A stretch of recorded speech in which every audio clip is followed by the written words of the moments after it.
Hey everyone, so obviously I recorded a version of this yesterday that was supposed to be all 4 urn locations, the 2 hidden achievements and the locations of all of the creators' commentary. As it turns out, I didn't manage to get the urn achievements, and that was actually because I didn't realise that when you find the urns you are supposed to zoom in on them and wait for the ashes to drift away, which when we get to the urns in this playthrough I will make sure that it's really obvious that that's what I'm doing. Also, in case I forget to say later, which hopefully I won't, you have to right click the mouse to zoom in, so make sure you do that if you're trying to get the urn achievements. I'm not going to go through my own commentary and thoughts this time because I did that yesterday. I'm saying yesterday, by the way. If you actually are subscribed to my channel, you would have got the notification for yesterday's video shortly after midnight this morning, because I started recording really late. I thought it was only going to be a couple of hours, and then somehow I managed to take like 5.5 hours to get through that playthrough, and then it took ages to upload. So by the time I'd finished and had started uploading it, I was like, I wonder if in the 20 minutes this has to upload before the end of the day, like before it hits midnight, I wonder if this will actually upload in that time. And of course it didn't. So I did record yesterday, it just unfortunately uploaded after midnight. Anyway, like I say, I'm going to try and keep this as short as possible, and I'm not going to do my own commentary this time, because if you care about my commentary you can see that in the ridiculously long version. This is just for anybody who just wants the locations. Okay, here we go.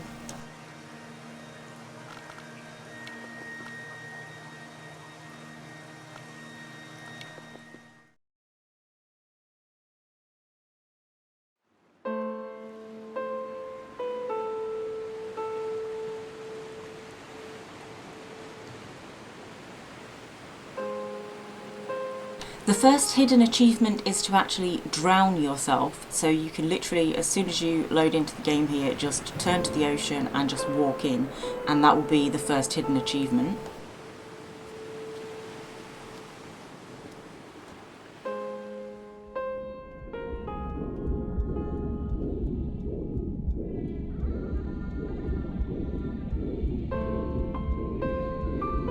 Come back.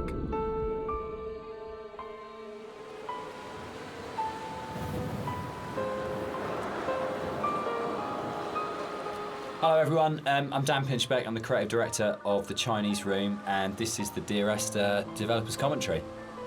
Hi, I'm Rob Briscoe. I'm the artist on Dear Esther. And I'm Jessica Curry, and I was the composer on the game. So what you're looking at today is a remake of a mod. Dear Esther started off in 2007 as a Half-Life 2 mod that did really, really well in the modding community, which was fantastic, and as a result of that attracted the attention of Rob, who worked as the primary developer on a Source remake of the game that was released in 2012.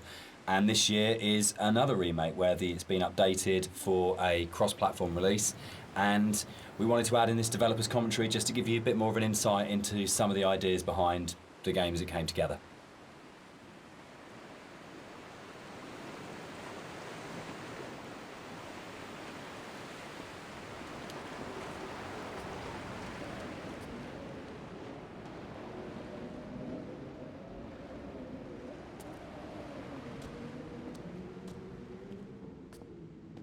So you'll see around you in a lot of the environments, there's a lot of detail ingrained into everything. One of the things that I wanted to do with Dear Esther is bring the visuals up to the same kind of level of detail that Dan and Jess had put into the other areas of the game. So all of the history and the kind of hidden pieces of story that are intertwined with the VOs and the music and stuff, I kind of wanted to bring some of that into the environments. So if you look around you, you'll see that there's a lot of interesting bits and pieces, a piece of paper with someone's name on it, a photograph, an ultrasound. All of these little bits and pieces are kind of laid in to just kind of bring another aspect of the story into the game. And also, they're actually randomized, so every time you play, you'll see something different lying around. And this is just to build on this idea that everybody has a unique experience and a unique interpretation of the story.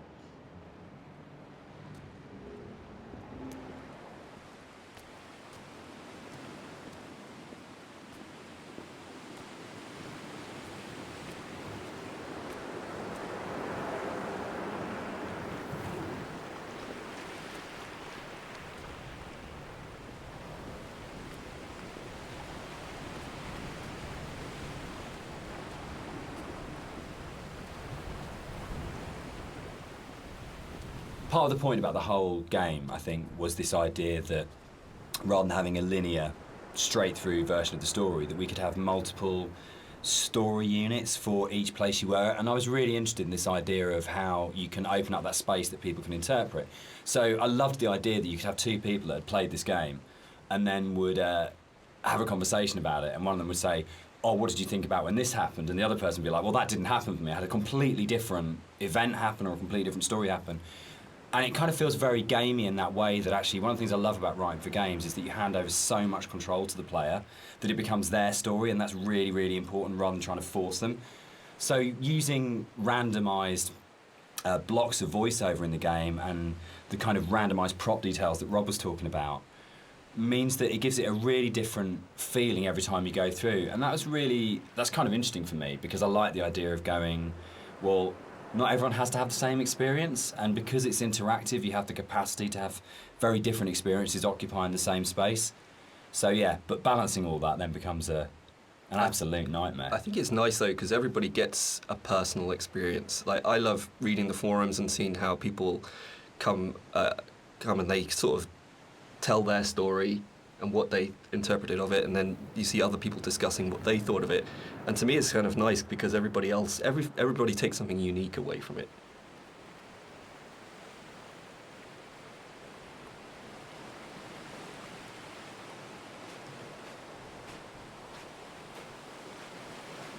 When I wrote the music for the mod of Dear Esther, there was absolutely no budget whatsoever for live players, so all the music was sampled. But one of the good things about that is it actually forced me to be quite creative about how I wrote the music. So with my background in sound art, I wanted to use samples in a different way that wasn't just using it to sound like a violin. I wanted to time stretch and manipulate samples to make something different and strange and quite unique. But then when we got the Indie Fund money, I had the amazing opportunity to re-record the music with live players. And that was so exciting for me, actually, because that's where it comes to life. And I thought long and hard about whether to write new music, going from the mod to the commercial version, but actually I decided that my initial and original emotional response to the game was probably going to be the strongest response and reaction that I had. So I just literally, the music that I'd written for samples, I then wrote out for live instruments. But what they bring to it is transformative, actually. And I think The Beach is a really good example of this, where, you know, you have these awful samples soaring away, and then you have the string quartet playing this very bleak, very sparse music, and they bring the presence of the island immediately to it, and it comes to life. And that's the exciting thing about it. It wasn't a huge budget, but just having that experience of working with the players was just magical.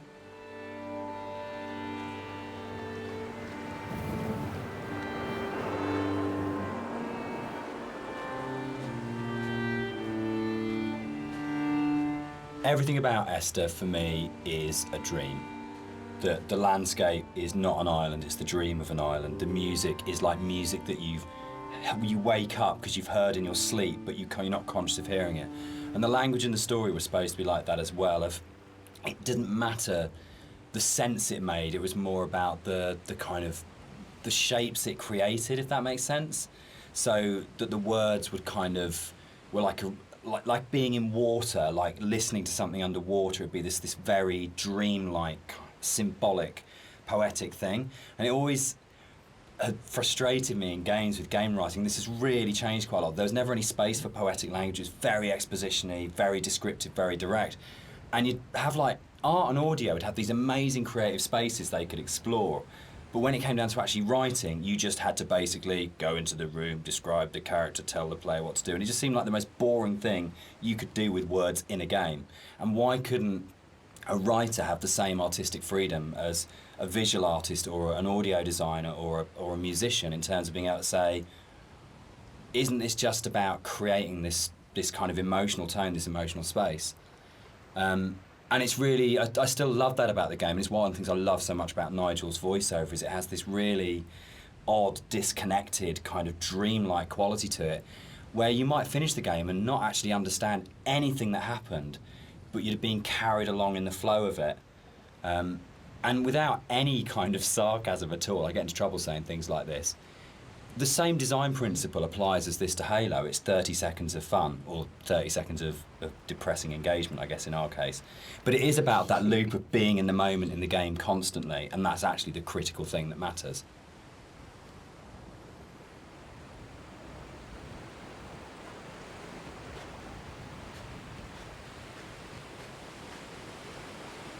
This symbol on the beach, which is the golden ratio, it's one of the only things that's really left explicitly from the mod. In the original mod, there was an awful lot of more kind of symbols and kind of a much more kind of mystical, sort of magical element to the island. There was a lot of very weird stuff in there. And a lot of them came out of the commercial version because they felt like they were a little bit explicit. And instead, there's a lot more hidden kind of codes and symbols in there. There's still some stuff which you can only actually see or experience if you are not playing the game, if you're looking at it from editor. We had in the original mods things like trees planted to mirror the shape of the M5, or there's a whole bunch of things that are there to represent star clusters and all kinds of things like that. And we'll probably talk a bit more about kind of like hidden details and the secrets in the game as we go through. But that was really interesting for us in terms of the design of it, of going, you've got your kind of your conscious, explicit play experience, but games are always constantly manipulating your mood and your feelings and the decisions you're making. And so really trying to create a space that had all of these kind of subliminals in it was a really interesting thing that we wanted to do, both with the original, and then I think it got lifted up into a much more sophisticated version when we went to the commercial, because Rob was able to bring that sort of level of artistry to the visuals that really got that kind of sense of hidden meaning in there. And that was really important, given how kind of complex and symbol heavy and poetic the story is, where a lot of it doesn't actually make any sense, but it's about kind of leaving you with these, I guess, like the half-life of ideas and thoughts that you can't quite shake, that stay with you. So we really were trying to get that blend of how music, story and visuals could all create that really sort of uncanny structure that you wouldn't necessarily be able to define properly, but you knew it kind of had a meaning that was staying with you.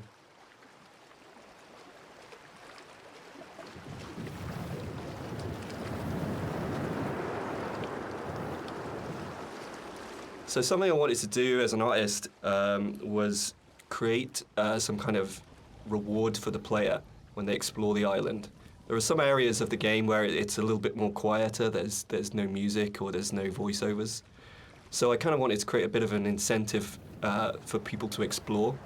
And you'll find around the island that these kind of like random scattered items that are usually slightly out of place from the environment themselves.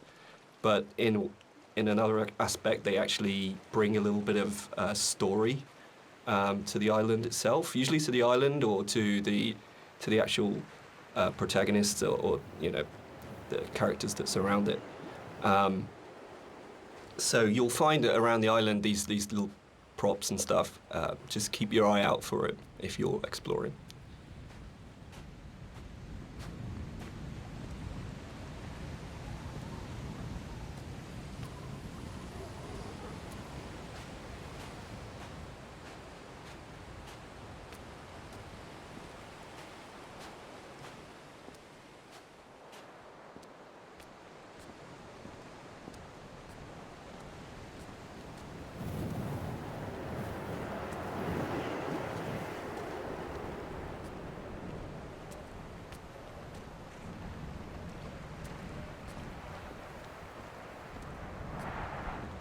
So people have asked why the Dear Esther's set on a Hebridean island. What's really interesting about this is one of those times when your kind of aspirations as an artist and the practical realities kind of dovetail. We knew that we had to have some way of limiting the player from disappearing off the play space, and when we made the original, it was a mod, and because it was a Half-Life 2 mod, you kind of had Eastern European city, spaceship, or blasted, desolate landscape were your three options if you didn't want to start making any other assets. So it started off with these practical constraints. We don't want to set it on a spaceship, we don't want to set it in an Eastern European city, so it's got to be on this kind of like this desolate landscape. And we want to limit the player, so an island seems like a natural choice. And it's really interesting how you start from that, and we had this big lump of clay on a table that we were carving out paths and things to annoying the cleaners and things like that.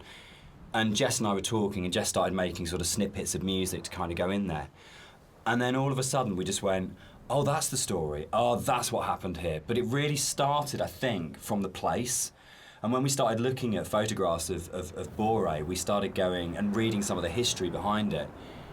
Suddenly that was it. And it just was really, really naturally became, this is the place, this is what happened here, this is how it feels. And then everything else kind of coalesced around that. Yeah, I think as an artist it made my job a lot easier because those islands are so kind of like, the environment is kind of hostile. You're out there in the Hebrides. You've got this kind of like inclement weather. You've got cold, rain, snow. It's a very kind of it can be a very depressing place to be at times, but it's also at the same time very beautiful, and it's this kind of like stark, bare landscape, but has this beautiful surroundings. So it's, in terms of art, I think it really helped me to portray a lot of the themes in Dear Esther. And there was a natural fit with the music as well. It suggested a musical style, which was really key, I think.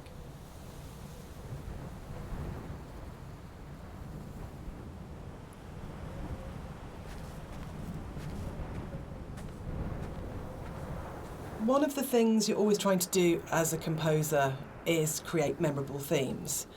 And a slight confession is that probably the most memorable theme, which is Remember in Dear Esther, wasn't actually created for the game. Rob's looking shocked. So it was actually from a piece of choral music that I'd written years before, based on a Christina Rossetti poem called Remember. And one of the things I was talking about earlier was how I didn't have any budget. So I had this piece of choral music, and I thought, hang on, this is absolutely perfect for Esther, but I don't want to use all of it. So the only bit that you actually get in the game is the first line of the choral piece of music. But that actually went on to form the main theme of the music that I wrote. And I think for me it's really interesting about how things that you've written earlier, years before, sometimes come in really, really useful and fit. So I always tell people and students not to despair if something doesn't get used or doesn't work at the time, because actually there'll come a place or in a time where you think, hang on a minute, I've got something that fits. So in terms of that memorable theme, the Remember theme gets used in multitude of different ways during the game. And one of the things it does is helps you to identify the kind of psychic place that you're in the game. So the theme is played in lots of different ways, and actually you'll notice that as you go through the game it becomes more and more broken and more manipulated and broken down as the player goes through the journey and as you're psychologically struggling to get to the end point in the game. So music's really, really useful for highlighting the psychological mood. And we talk a lot about psychogeography, which always sounds a bit pretentious, but actually I think it's really important to what the three of us did in the game. Yeah, absolutely. Dan, maybe you want to talk a bit about that. Like the core kind of idea about psychogeography, if you're not in, the place you're in is not the place you're in, or you create the place you're in. It's not just as you're here and then the landscape's out there, but you don't navigate like a city by street signs and by those kind of formal things. You navigate it by the things which are significant to you in the way that you've lived in that space. And I think that was really kind of key to, I think it's really central to how the fusion of art and story and music come together in Dear Esther, because it's not a place where we're going, right, we have to lead the player up here because it's a natural formation, and then you would naturally have a piece of music here because you come around a corner. But the story, music and art all work around the idea of what's going on in the narrator's head at this point. How do we represent his emotional state relative to this landscape? And again, it's that idea of the game is, it's a dream of a place. It's like the idea of it being a fever dream or a coma dream, which obviously ties in a lot with the kind of story, and we'll come back to in a lot more detail when we get to the caves a bit later on.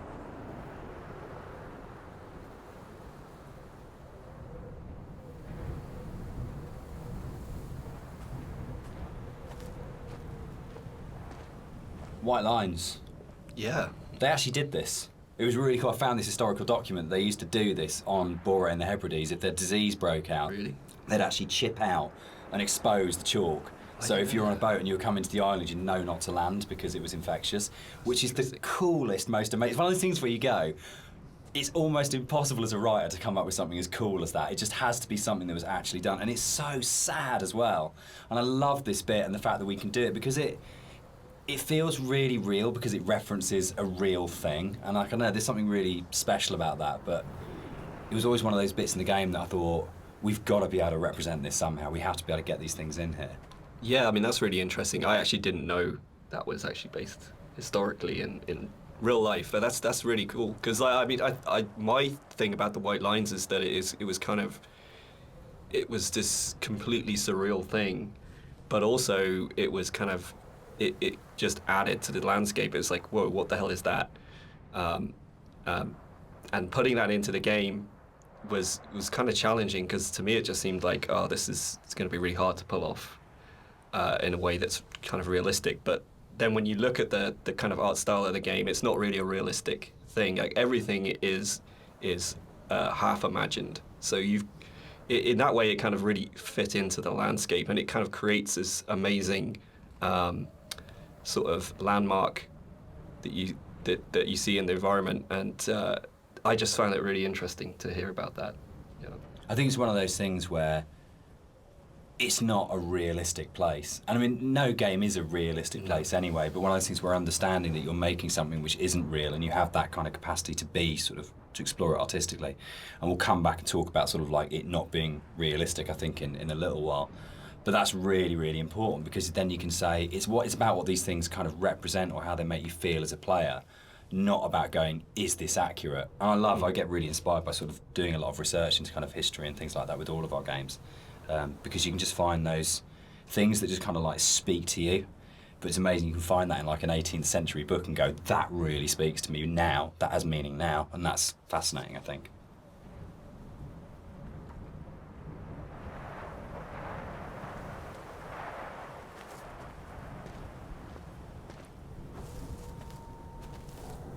Something that I wanted to bring through in the art of the game was the same kind of fidelity that you find in both Jessica's music and Dan's writing, in the same kind of way that you have all of these little details, these very close attentions to detail that kind of really bring richness to the story. And something that was missing in the original mod version was just this lack of a visual layer of story. And something that I did throughout the art of the game is to add in all these little details here and there, little bits of story, little links to certain things that you may or may not hear or see, just a layer of richness in the world and give you some kind of reward for exploring. So keep your eye out as you look around.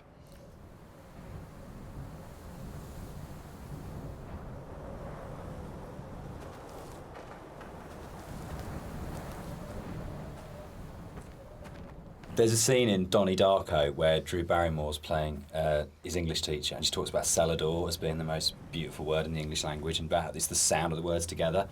And Dear Esther actually comes from the introduction to From a Faith No More song, the Crab song on the first album, Introduce Yourself. And there's a point where, I think it's Chuck at that point as the vocalist before Mike Patton, just says, Dear Esther. And it really lodged with me because the sound Dear Esther, it just has a really amazing sound to it. And I think when we started making it, and the idea of it being these series of letters to someone came through, it just came straight back out of going, that's just a really beautiful sounding combination of words. And I think that really sums up the whole approach to the writing in Dear Esther of what's the most beautiful combination of words and images we can put together, and to do it that way rather than writing a traditional plot as such. So yeah, Dear Esther, Faith No More and Doom, that's where it comes from.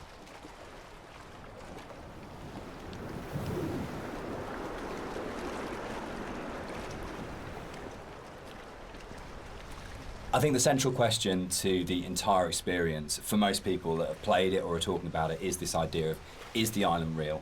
Is what's going on a literal event of a man walking across a Scottish island, or is it a dream that he's had?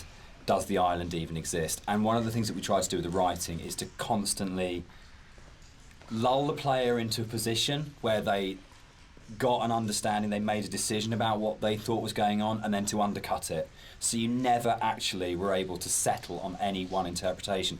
And that was the challenge I set myself when I wrote the original mod, was can we put a story in a game that not only lends itself to multiple interpretations, but there is no stable interpretation. Every single interpretation you have will always have questions, and you'll never be able to fully trust what you think you understand about the game. So it's challenging, I think, for that result. It becomes quite a challenging kind of game story because of that, because you don't ever get that situation to go, I understand it now, I can walk away from this thing and it's all closed off and it's tidy. It was a very deliberate attempt to say, no matter where you think you are with this story, you're always questioning whether or not that's right.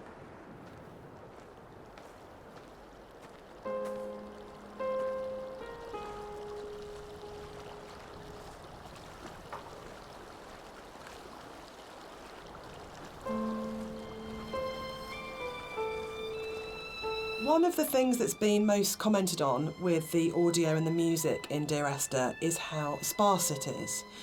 And that was a really deliberate tactic. I wanted to leave room for the player to think and to dream and to wonder and to put their own interpretation into what was happening. And I think the problem with so much modern media is how bombarded we are constantly. It's the kind of MTV, flash in your face, constant music. And Dan and I watch a lot of drama together, and there really is constant Endless, music. which is constantly telling you what you should feel, like really clearly, and it's like being kind of beaten up by the music sometimes. And when you read a lot of reviews of Dear Esther, a lot of people say they had this time to think and to interpret, and that was one of their favourite things, that they placed themselves so directly into the game and it's their experience. And I think that's actually the greatest success of the game on all points, from the story to Rob's art to the music, is we all left space for the player to dream.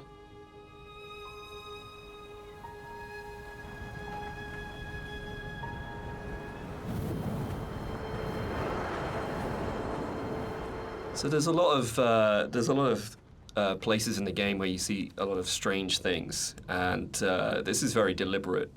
One of the things we wanted to do is just kind of like not spoon feed the player every little piece of story. We kind of just, some things are literally just in there to just kind of let you think and let you decide on whatever you want to bring to the story yourself. So it's kind of like I approached it like an impressionist painting, where you've got like this kind of very vague outline of things, but if you stare at it enough, you can kind of like fill in the spaces, and kind of the image comes together on its own. So a lot of these kind of strange pieces of geography and stuff, that's really kind of deliberate in some ways, just to kind of keep the player's mind open and kind of bring their own interpretations of the story through that.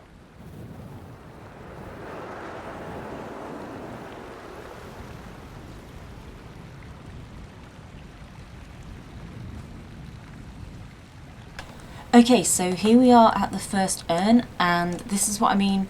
When it says you need to find them, it doesn't just mean that you need to walk up to them like this. So you have to right click to zoom and then hold on it until the ashes blow away, which is not happening here for some reason.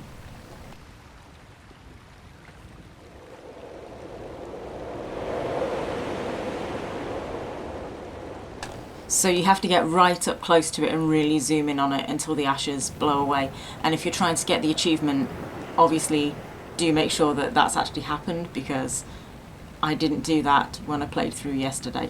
So I don't think I actually spotted all of the urns yesterday, but I definitely spotted one of them, and I was just looking at it for ages and like walking over it, and nothing happened, and I just didn't realise that you needed to zoom in on it and wait for the ashes to blow away. So yeah, on we go.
When I was originally thinking about how to write the music for the game, I suddenly realised that you don't see anybody in the game, and the most important character as such is the island itself.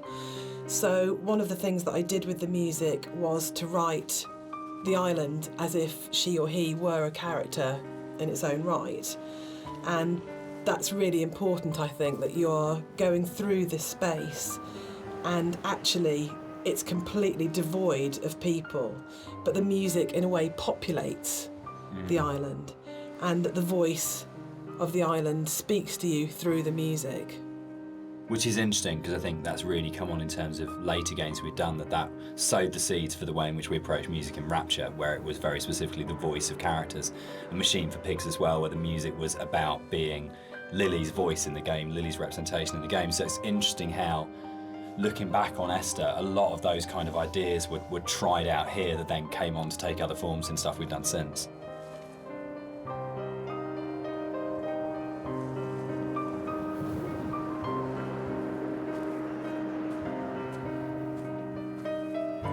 All right, let's talk about walking. Let's do it. We're gonna address the elephant in the room, the very, very slow-moving elephant in the room. So this might be a longer conversation because it kind of fits with that. So Esther was the first of the what are now called walking simulators, and it was really interesting that for us it didn't feel that weird to have a game that was slower than normal, where actually there was lots of time to just walk around and think and look at things. And it was amazing at the time how this was seen as completely revolutionary, and it's really interesting, and it's amazing to see how many other games have kind of like taken it on board. For me, it came from, I didn't see it as being odd to have a game where very little happened, where you thought about what you were doing. For me, it was kind of interesting that you could play some of the best moments in Doom are the bits where nothing's happening and you're just doing it, or System Shock, or those games that I absolutely love.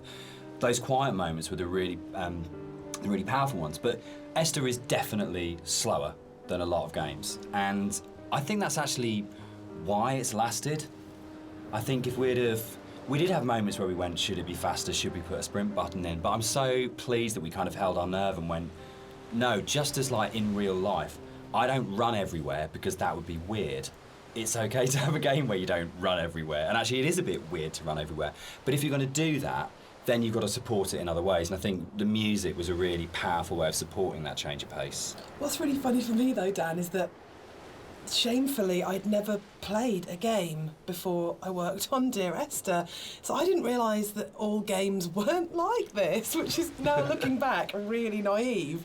But I didn't realise that games didn't have, always have, this slow pace, and I thought there were lots of meditative games out there, and that actually wasn't really the case at the time, and that's exploded since. But in terms of the music, supporting that pace that you'd set emotionally felt really important. So if you listen to the music, actually the BPM is at a very slow walking speed, And it just almost, I mean, there's a lot of things now that say it's called entrainment, that it slows your heartbeat, or it can speed up your heartbeat when you listen to music. And actually, I think what the Esther music does really successfully is it makes you almost accept, and more than accept, that speed. You actually start to feel that's the pace of your journey, and that I really like that about the music, actually. And it makes you just comfortable with that pace too.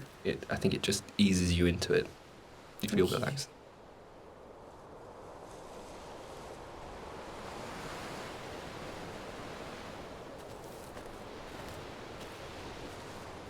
The radio mast in Dear Esther was obviously there as a really important kind of design feature, as well as its place within the story. And that, I think, came from, it's really interesting, it being a Half-Life mod to begin with, and the Citadel in Half-Life 2, that it tells you how far you are through the game. You're always looking up to the skyline, am I closer to the Citadel, can I see it? And it lets you know how near you are to the end of the game. And it was really important because Esther's so open in a way, and because there isn't this, you're not using kind of shootouts or kind of gating it with combat encounters to kind of constantly keep you moving. That it was really, really important that you always had that focal point of going, I know exactly from the beginning of the game, virtually right from the start, you know where you're going, you know where the game's going to end up, and you know that sooner or later you're going to be either at the base of that thing or climbing that thing, and it's always there, that red light. And I think particularly with the colour palette of the game, the fact that you've got this very, very, very clear red light that's unlike any of the other colours in the game immediately tells you as a player, this is what the shape of this thing is going to be, this is where I'm going, this gives me a purpose, even if the sort of moment by moment is a bit more abstract. Yeah, and navigationally as well, it helps you.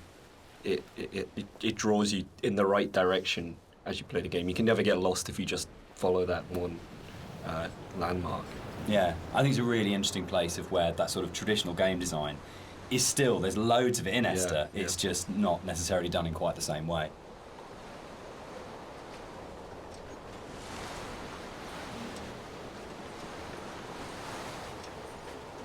So something you'll notice as you look around the environment is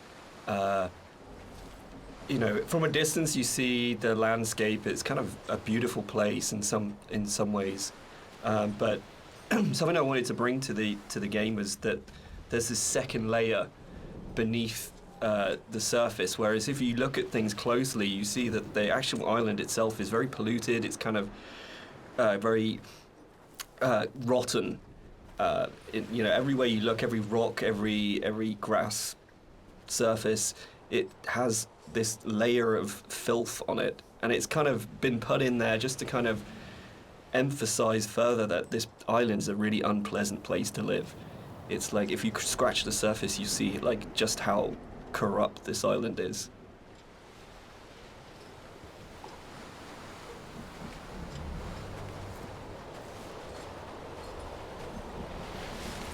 We cast and did all the voice direction for Esther ourselves for the mod, and it was basically Jess and I on a casting website just listening to people's show reels and finding what's the voice of this thing. And there was never any question about Nigel. I think we heard his show reel for the first time around. It's probably been listened to sort of 30 or 40 actors. And we started listening to his show reel and just both looked at each other and went, that's it, that's him.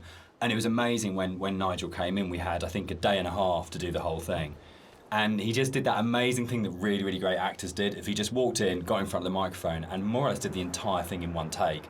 And we did hardly any retakes on anything. It just felt like his instinct for the character in the game was so strong that he just, without virtually any direction, just came in and just got it. And one of the hardest things with the voiceover that we did was when we went from the mod, which had 3 potential narrative units per queue, to 4 potential narrative units per queue, was not only finding new bits of writing that kind of complemented and played off what was there in the original mod, but for Nigel to come back in, nearly 5 years later, and to just re-find that voice in exactly the same way and deliver it in a way that fitted in and complemented it was a real testament to his ability as an actor, I think.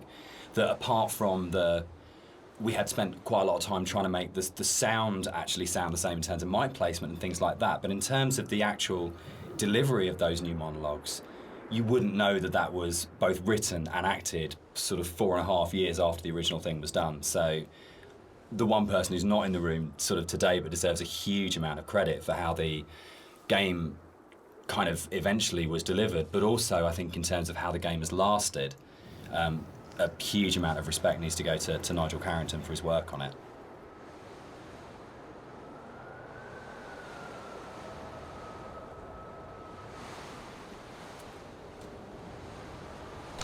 This is actually the second hidden achievement. You can do this either by jumping down this hole, or I think it also triggers if you jump off a cliff and die, but you're supposed to, I think, do it by jumping down this hole.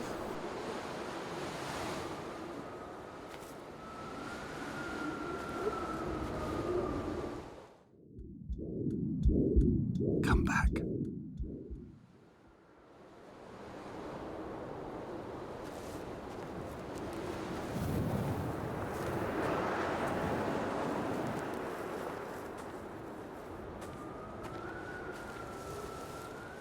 Actually, in yesterday's playthrough, I don't think I jumped off a cliff, and I think there is a different animation for what happens when you jump off a cliff, so I will make sure to do that this time.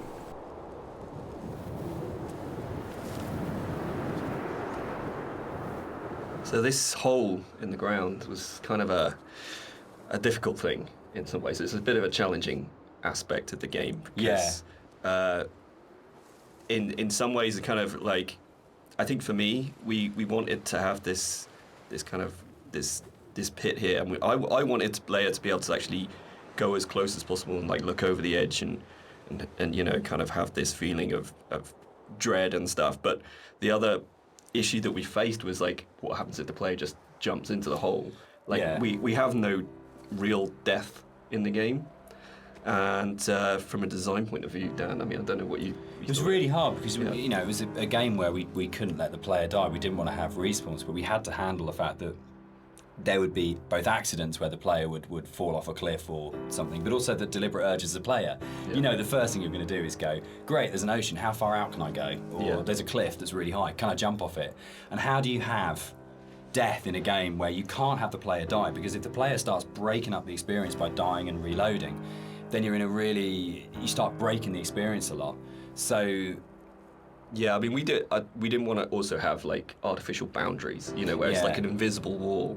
Like if you take a look through the game, you'll never see a place where you think you can get to, but you can't. There's always some kind of actual natural boundary or man-made boundary. So yeah, that was the other thing. We didn't really want to create this invisible wall around this thing. So it kind of, the whole drove the way in which that sort of the very weird audio visual, probably one of the most dreamlike bits in the game, where if you do die and you get the kind of the heartbeat and the strange flashes of visuals. And I think in a lot of ways, if we hadn't had the hole there and we hadn't had a place where we go, right, players will jump in this hole, we have to start from that basis, they will throw themselves down this hole, it kind of gave us the impetus to really, really focus on it. And I think the stuff like the drowning deaths and the cliff deaths are strong because the hole was there, and I'm not sure if the hole hadn't been there, whether or not we'd have arrived at that way of handling it, which I'm really proud of. I think it's a really incredibly creative, interesting way of handling a player going out of bounds and of actually being able to reset the game when the player's basically done something you ideally wouldn't want them to do. yeah, and I kind of think it fits well with the theme of the game as well, because you don't really know what's just happened. Yeah, it's not like you hear a death sound and then you kind of respawn. It's this kind of like very soft, very ambiguous change. You know? There was a point in the original mod where if you died, it would do the whole Half-Life major fracture detected. Yeah. It always brought a really good tone to the game. Yeah, yeah.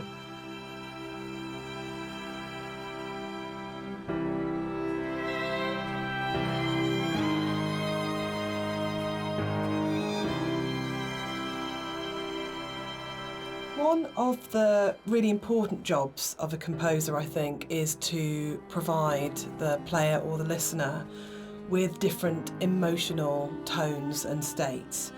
And up until this point in the game, the music has been very sparse, very intimate, and very isolating in a way. But the island is also a beautiful and magnificent place, and what I wanted to do at this point for the first time in the game is to create something that was really epic. So we go from that shift in scale where it's very intimate and small to suddenly realising that this is an extraordinary and magical place to be, as well as a difficult and quite sad and melancholic place to be.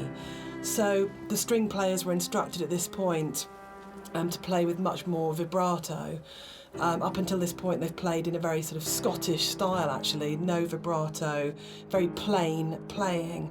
But this was a really beautiful cue to write, actually, because that has that scale. You suddenly realise that the island is really big, and you have this beautiful vista, and the music then shifts so the player can actually, just for a moment, I think, enjoy being where they are.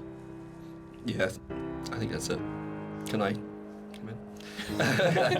Yeah, I was going to say, this is actually one of my favourite parts of the game. It's just where everything, all the elements kind of come together perfectly. You've got the music, which just is just epic, as Jess has said. You've got the landscape, which is kind of like this big open space. You've got all the little bits and pieces that I put into the detail of the environment, like the movement. There's leaves blowing around. There's the clouds in the sky. There's the mist rising off of the grass, and then you've got Dan's voiceover coming in there, and I think it's just like all of these elements coming together and just in perfect synergy, and just kind of, it really brings chills up your spine.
Inside the bothy, there is a randomised chance that you can find an ultrasound picture on the table, and I think it's the one instance of randomisation in the game that is like the pinnacle of it, because the idea that Esther was pregnant when she died changes everything emotionally about how you understand the story. And not to say that you don't care as much if you don't find it, but it just adds this other layer of just the ground falls away from him the first time I saw it, and the meaning of the crash and Esther's death just means so much more when you go, it's not just about her, there was an unborn child here.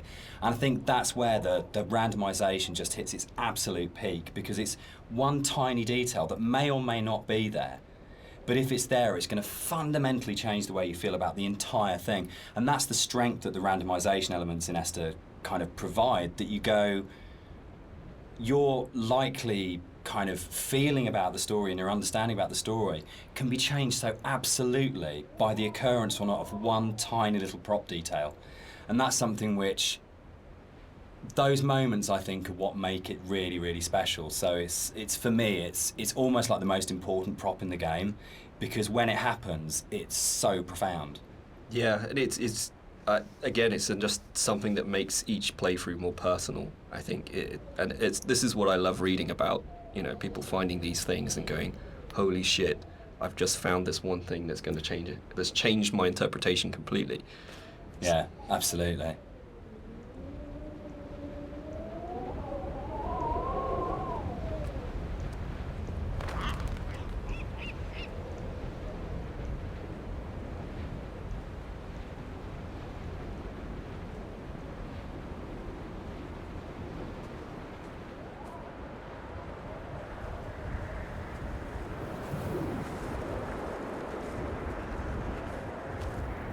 So as you leave the bothy and the seagull takes off, that's the one jump scare in the game, which is kind of interesting, because when we made it, we kind of had to, we kind of called it a ghost story, but there was no intention really. We kind of wanted this dreamy, hallucinatory type thing. But when it came out, people started coming back and saying, this game is absolutely terrifying. I was really, really frightened. And that was really amazing. And I think it's because nothing happened. So we're so trained in games to go, there's stimulus all the time. That if nothing happens, you're waiting for something to happen. And kind of, I tend to go back to again and again the whole sequence in Dead Space 2 when you go back to the Ishimura, and it's like the best bit of Dead Space 2 because for what feels like hours, but it's probably only about 15 minutes, nothing happens and no necromorph comes at you, and it's absolutely terrifying because it's just this space and you're just left in it. So I think the kind of the bird here is really interesting because it can actually really, really make you jump. But I don't know if that was part of why people were saying that the game was really scary, but it was a real surprise when people started coming back and saying, this is a frightening game.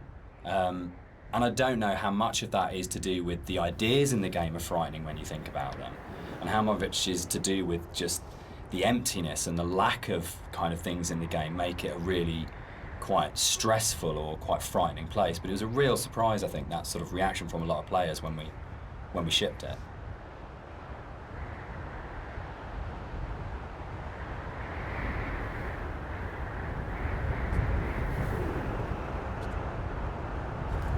So one of the things that influenced the visuals quite a lot was the tech limitations at the time, and also the kind of themes of the game. Like tech-wise, we were never ever gonna kind of achieve photorealism, and I think that was a good thing. I mean, really, it made us sort of stretch out into other areas, and for me as an artist, it kind of made me think a little bit more creatively. I did a few tests at the beginning, and when I realized this wasn't possible, I kind of went back and I kind of did some research on different styles, and one of the ones that really struck me was this kind of impressionistic painterly style, where it's kind of like there's just enough shape and color there for you to form an image, but a lot of it is just your imagination. It's kind of like the believability of the environment is in your mind. So this is something that I really wanted to bring over into the game, and you'll see a lot of landscapes that kind of look very surreal, very kind of unreal, and that's mainly due to this impressionistic style.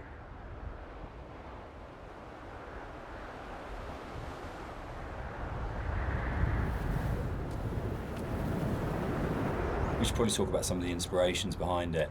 I'm on a strict you don't talk about Stalker kind of thing going on here. But when Rob and I started talking, I think one of the first things that we kind of discovered was how much we're both obsessed with Stalker. Yeah. And I think that was one of the major things behind it in terms of when people talk about game inspirations. I mean, for me, there's a lot of FPS stuff in there, Doom, System Shock, but I think Stalker probably more than anything else. And Roadside Picnic, the Strugatsky novel that Stalker's based on, of the idea of this incredible space that you didn't understand, that's simultaneously beautiful and threatening. And I think sort of Tarkovsky's kind of films kind of play into that as well, particularly his version of Stalker, that you want to have this place that you feel rather than think about. And for me, that was like really kind of core to all of the inspirations for the game, was this is a space that is about feeling, not thinking. Yeah, I think the movies in particular, I think I hadn't watched the movies. I'd read the book and I played the game, but when I watched the movie, it kind of all made sense to me, like why I like the game so much and why I like the story.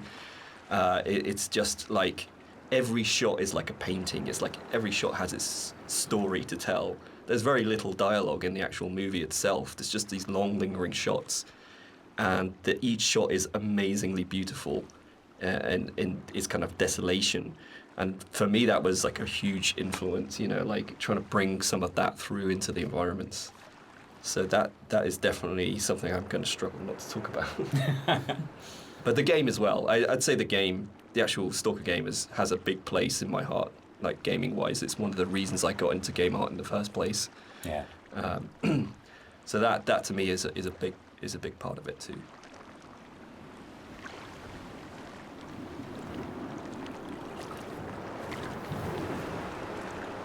So this is the second urn that you're going to need to find if you're doing the achievement?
One of the more interesting and challenging things to do in the visual side of things is to kind of create an emotional connection with the player. With the music, it's very strong, and the dialogue can kind of help you to feel what the character's feeling, but to kind of really create an atmosphere and to create emotion, it's very difficult. So I designed a few things very subtly within the environment to kind of plant imagery into your mind and kind of make you feel certain things. With this shipwreck on the beach, you can kind of, like, if you look at it from certain angles, you get this real, like it's like a cross sticking up. It's this kind of semi-religious imagery, but it really kind of, it's not obvious, it's not in your face, it's just kind of like something that makes you feel like something you know. And so like there's a lot of deliberate attempts in the game to recreate that feeling, and it's kind of hard to point out in many other places, but it's done in a way where every single rock, every single plant, every single cliff face has been deliberately placed and designed in a way to try and make you feel something in the game.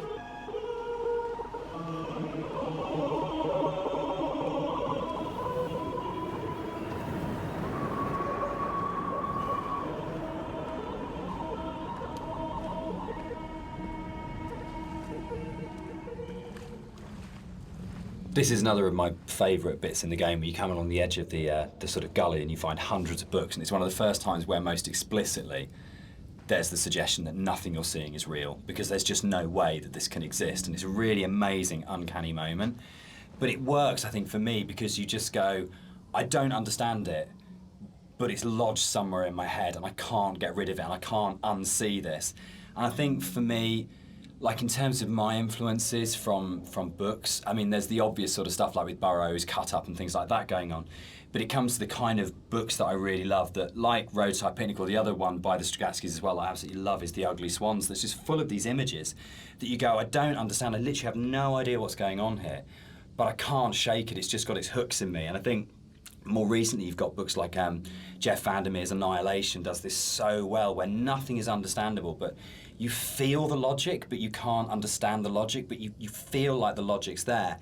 And that, I think, is a really powerful thing that games are so good at doing, of creating these things. And I think where a lot of game writing for me becomes kind of the wheels fall off it, is that they have these amazing ideas and then suddenly there's this huge rush of going, right, we've developed this mythos and we've shown you all the tips of the iceberg, which are really interesting, but now we're just going to show you the whole iceberg.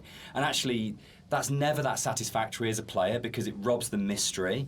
And I think the best game writing is those kind of moments where you go, I feel like there's something just outside the edge of my vision or just on the edge of my hearing.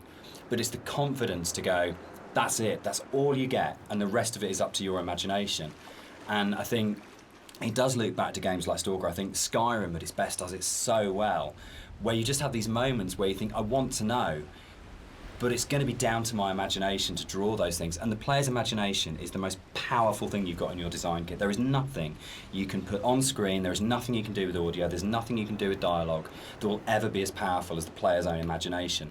So if you oversell the idea and oversell the image, what you're actually doing is you're kind of not only robbing the player of the opportunity to invest in the game, but you're also fundamentally opting for a weaker tool than what the player can bring to the experience themselves.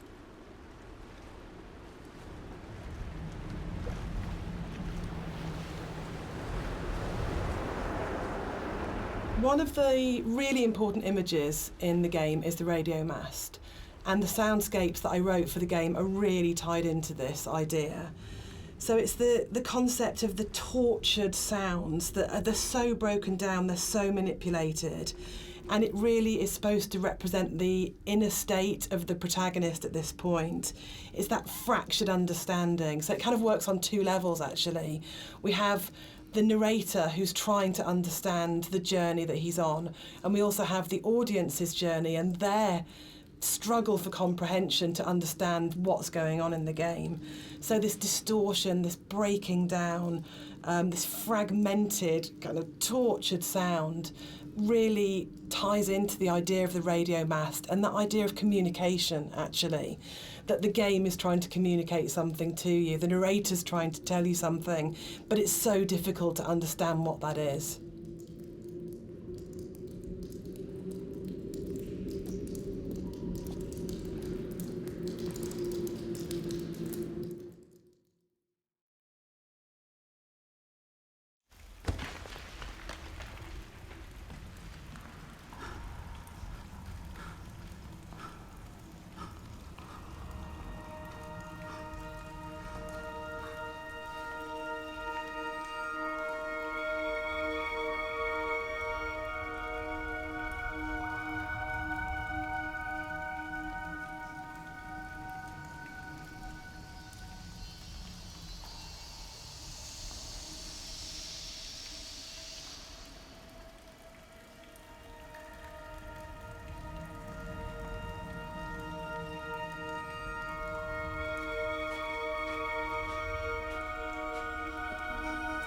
The caves in the game are really interesting because it's a very tonal shift within the whole visual look of the game. It's kind of like this more organic, more surreal, dreamlike landscape compared to what you're used to before this point. It's we kind of used the visuals and this kind of unreal theme very subtly, but here it's kind of at the forefront. And it's, to me, has kind of been designed as this kind of journey through the inner self, through the body, and it's really designed to be a very different experience compared to the rest of the game.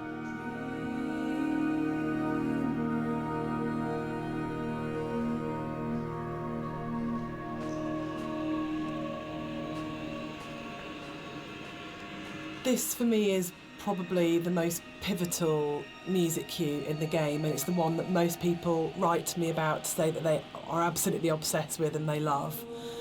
It's the only music cue that has singing. It has a female voice, and I think that's a really important shift for me, that you've gone from this beautiful string music, but it's quite abstract, into what is effectively a song. And with lyrics, so you're actually explicitly saying something as a composer at this point. The other thing that I think it's important to say for me is it's the biggest shift from the music that I wrote for the mod. It's the same music, but the act of having it sung by an amazing singer. I sang it on the original and it's really bad, and Clara Sanabras re-recorded it. And it's what good actors do, it's what Nigel Carrington did, it's what good musicians do, and they take something that you've created and they just shove it up into the next level and make something that's good into something really extraordinary. And also for me, I think it's a point where the environment art and the music just meld so beautifully and so seamlessly into one. I mean, on a personal level, I've played the game hundreds of times now, and I still enter the caves and I look at Rob's work and I'm just absolutely overawed, just gobsmacked by its beauty. And I just think it's a really magical moment in gaming for me, actually. I know that probably sounds really dramatic, but I just think it absolutely hits something where everything just works together. And the music is so dreamlike. You know, Rob has talked about the journey through the body, and I think that's absolutely, for me, the music becomes so organic and fluid and actually very feminine and female at that point. You're hearing the voice of his love.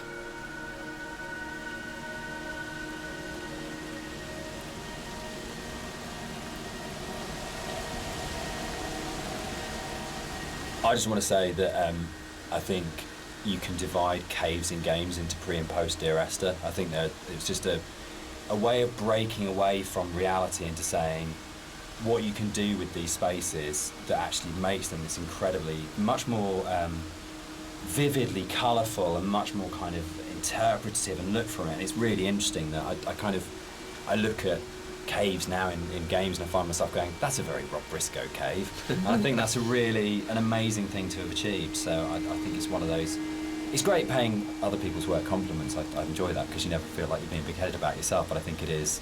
I think particularly it does come again down to that blend between the audio and visuals that just it's a real high watermark. I kind of it's one of the areas in all of the games we've made that I'm most proud of. I think as well, you think you know what you're getting with Dear Yes. Esther for the first 45 minutes of the game, wherever we are at this point, and then you step into something completely unexpected and completely new, and I think it just throws the player such a curveball in such a wonderful way.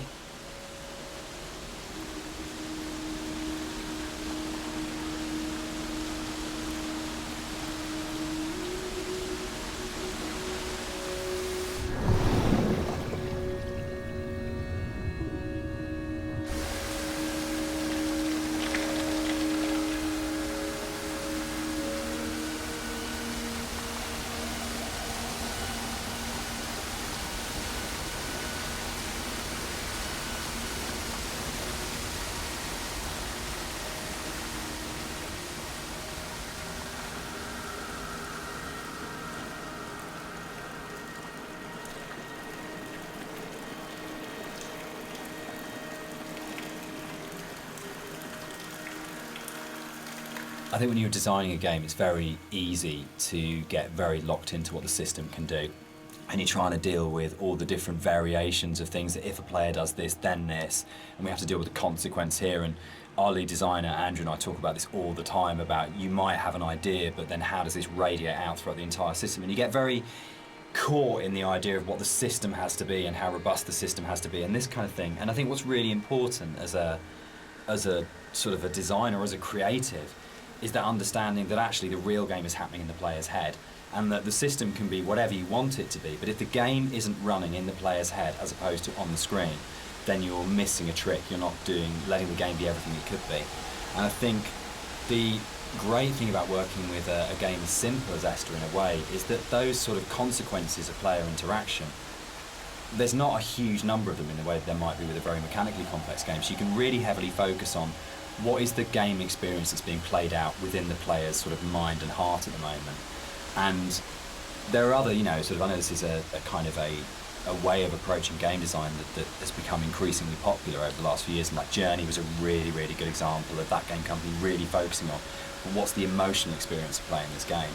But I think, again, it's probably one of the reasons why Esther has lasted as long as it has done, because it's not a mechanical exercise, it's an exercise in trying to inspire you as a player to have the deepest experience and the deepest engagement and to really run the game in your own head rather than it being something that you're sitting 6 feet away from kind of interacting with. I hate interaction as a term for that. I think it becomes very cold and mechanical and systems driven, and really interaction is completely trivial and pointless if there isn't an emotional engagement with the player and you haven't moved it away from the screen and into the player's head.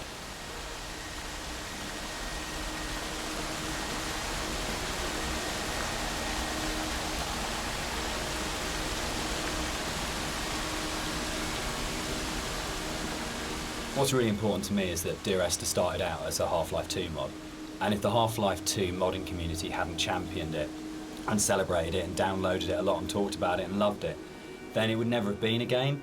So it's never really bothered me, the kind of is it a game conversation, because as far as I can see it, Dear Esther and like everything that's come after it that's been inspired by it, this was championed by Half-Life 2 modders, and they made it what it is. And so if you've made something that the real kind of hardcore of the hardcore in terms of these are first-person shooter modders have gone, this is really good and really special and we're behind this, then you've already got the support of a really amazing gaming community, and the fact that they championed it, we owe them a huge amount in terms of where we are. And I'm really proud to come out of that scene. I'm really proud to be a company and to be sitting here talking about a game that started life as a mod. Yeah, I think they're the ones that have really kind of like pushed us forward and given us the passion to be able to take it to a commercial level and give us the confidence to make us believe that there's an audience for this kind of thing.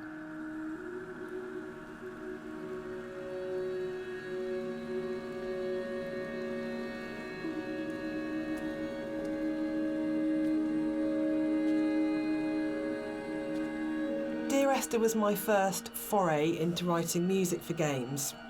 And I actually approached it very traditionally, so more as a film score than a traditional interactive game music score.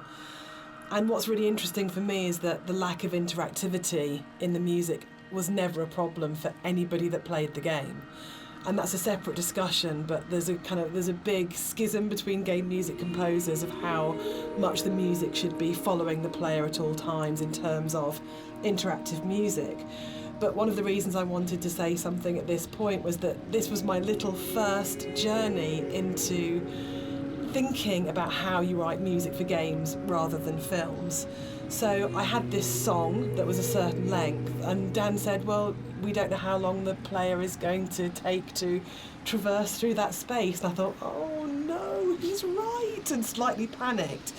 So this was a very simple solution where the song was split in half, and then I wrote some drone music that could just play for as long as was needed as the player walks through the space, and then the second half of the song would seamlessly play. And it's very, very simple, but it's quite emblematic for me in terms of my career, because it was the first time that I had to think about the player. Because with film music, it's so simple. You know exactly what's going to happen when. But this concept of interactivity was so new for me. So I kind of look back at it fondly because it's quite a basic approach to, compared to something like Everybody's Gone to the Rapture, where that was an open world adventure where I had to really think about the player and their movement through the space. So I kind of look on this very fondly, this moment in the game.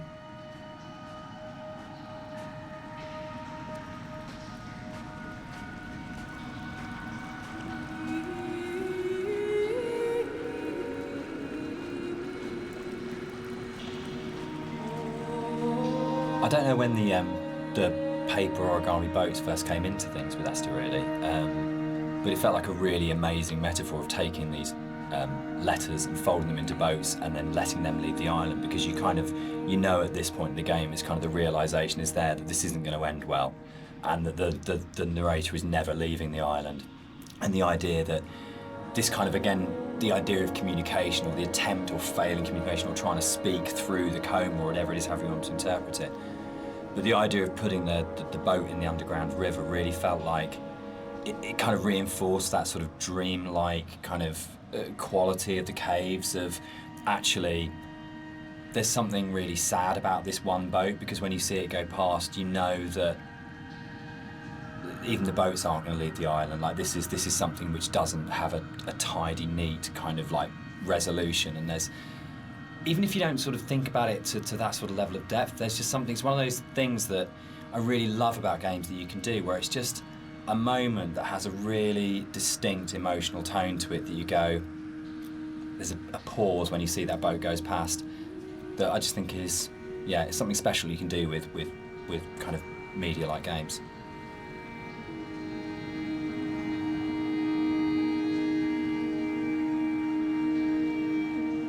And this is the third of the urns that you're going to want to get for the achievement.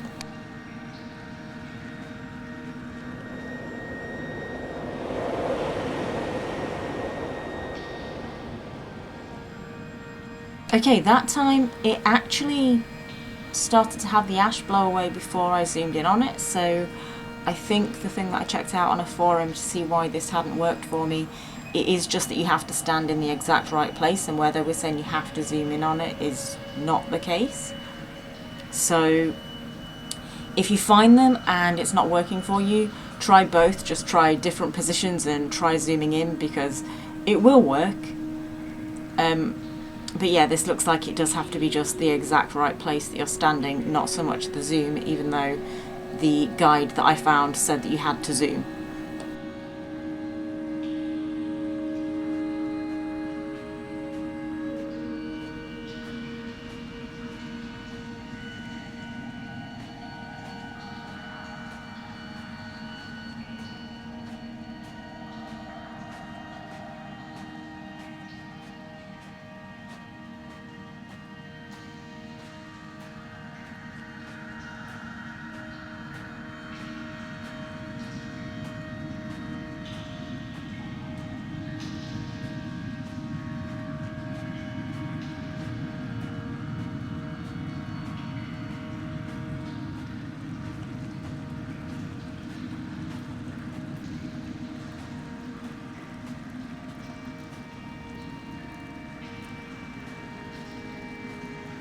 In a lot of ways, the caves were the hardest area of the game to actually write because we knew we didn't want to have much voiceover in there. I think because of the strength of the music, and this goes right back to the original mod, we wanted that to be the voice and for it to be a chance for Esther to speak rather than the narrator. And we also wanted to have this break so when the narrator came out from the caves, you had a real definite sense of something happening and that he had changed as a result of this journey. So it meant it really felt wrong to have a lot of voiceover within there, but then that made it really difficult because then you had like 4 one-sentence lines in there and each one of those had to have an absolute clarity and to really, really kind of work. So I think for me, it was really interesting. It's like the difference between writing kind of fiction and writing poetry. When you read really amazing poets and you have that incredible surgical precision where every single word is considered and placed so absolutely. And rather than being able to kind of, because the narrator rambles quite naturally, you could kind of get into the flow of the narrator's ramble in other places in the level, and this was a real challenge because suddenly I was having to write like a poet of going every single one of these words, every single cadence, every single sound has to be absolutely perfect or it'll just feel like the narrator's voice is intruding on the rest of the experience. So it was, I think definitely the most challenging area of the game as a writer.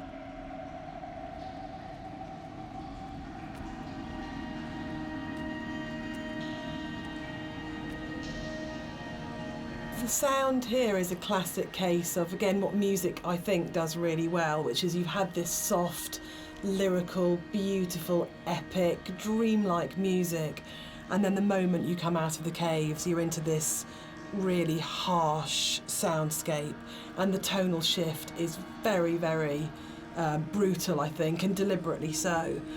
You have very little music when you come out of the caves, you hear the wind. And it's a classic case of foreshadowing. So we know from this point that things are probably going to get bleaker, more difficult. And it's something that music does really well, I think, which is that emotional signalling and signposting.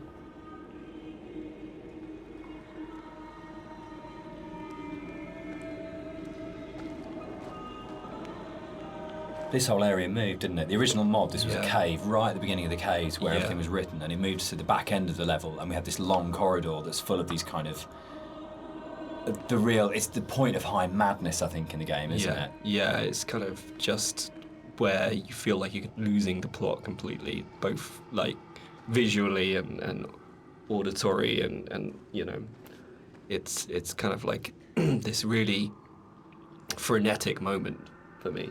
I think it's where you feel most that you're underneath a mountain and you feel the weight of that mountain and just I loved the idea when we were, putting through it of what would it actually take to do this, like to actually paint all these symbols and what is going on. And it really is quite an explicit kind of thing of madness of going, you would have to be insane or very, very disturbed to actually do this, and what is the process that this person's trying to work through, what they trying to achieve by this. And I think it really strengthened it, making it a crawl through a tunnel as opposed to just a static location.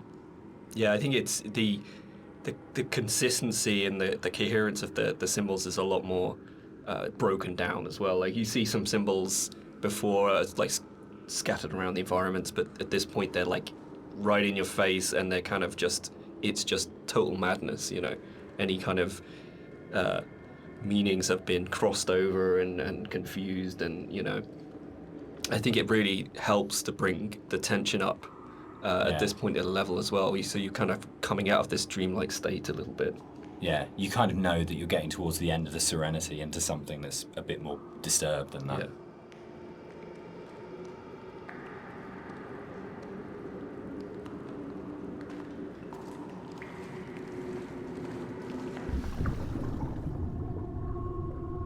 This is a bit more of a contentious one because we disagree on this one. I struggle with this, with the points in the caves where you duck above and below the water, and you have to have that transition of audio. And I love the audio on both sides of the surface tension of the water, but I really struggle with you breaking water because it's such a hard edge to the sound, and I don't think there's any other way around that.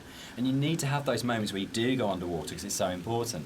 But it's one of the areas that's never sat very comfortably with me, because I feel like in a level which hasn't got a single edge in it, you have to It's the one edge within it, and it breaks me. And that's why I think it's so successful, because you've been lured into this completely hallucinatory, dreamlike world, and then all of a sudden, as a player, you're literally gasping for breath. You're coming up for air. And I think when we're talking about that metaphor of the body, for me, it's so about birth, and it's about this coming through the water, and actually it's a moment of realisation for me, but you're having to go back under again, and you're diving down. So for me, without wanting to sound incredibly pretentious, it's about the fight between the conscious and the subconscious, and that struggle. Booyah! There's actually a really interesting thing about that underwater section there, though, is that, I don't know if you remember, but you had a certain piece of music that plays when you're underwater, and to me, I really like that. It's kind of like, because at this point, it's kind of like a very calm, relaxed type of a journey, and you go on the water and it starts to break apart a little bit, and it's almost like, that kind of psychosis is still there. It's not complete bliss at this point, and and it helps to build the atmosphere up to this final jump. So we're both saying that Dan's wrong? Yeah. Excellent. Yeah. That's good. That's the way it should be.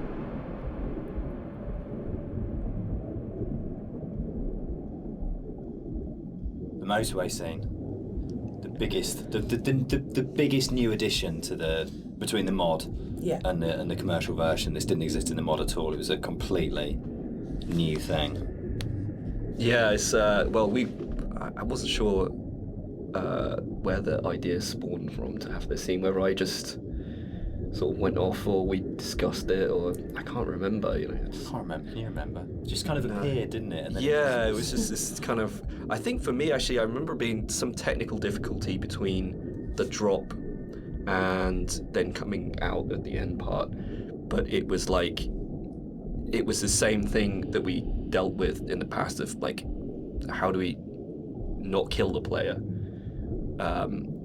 From a technical standpoint, I think it might have been something to do that, but it was also, I can't remember where the whole thing came from. I think it's my favourite point in the whole game, actually. I think it's just it's quite shocking, and it's so surreal, and it's so beautiful. And from an audio point of view, you have that baby's heartbeat bringing us back to the idea of the ultrasound. Was Esther pregnant? And it's one of those moments that I think everything just kind of collates together, and it's so unexpected. Yeah, for me, it's like a moment of realization. Yes. It's like, it's coming to terms with something almost, Whether or not what actually is going on at the moment is real, this did happen. There's kind of an absolute. I remember playtesting it, and I didn't know that the car can get switched out with a hospital gurney, and I must have played it. I was like 3 or 4 times into playtesting it. The first time it switched out and it was a gurney, and I really remember kind of sitting there and going, "Oh God, that's just," and really being just stopped in my tracks by it. And it's one of those weird things you get when you're making a game, that you'll never have those moments that a player does, where it all so well. It's really, really rare to be in a situation where you actually get a genuine, fresh player's eye view on what you're making. Yeah, I was always a bit worried that it was maybe a bit too literal. Like we gone a bit too literal with that. But I think looking back at it now, there's still a lot of strangeness going on there. Obviously, the whole scene is unusual, but there's still these like very subtle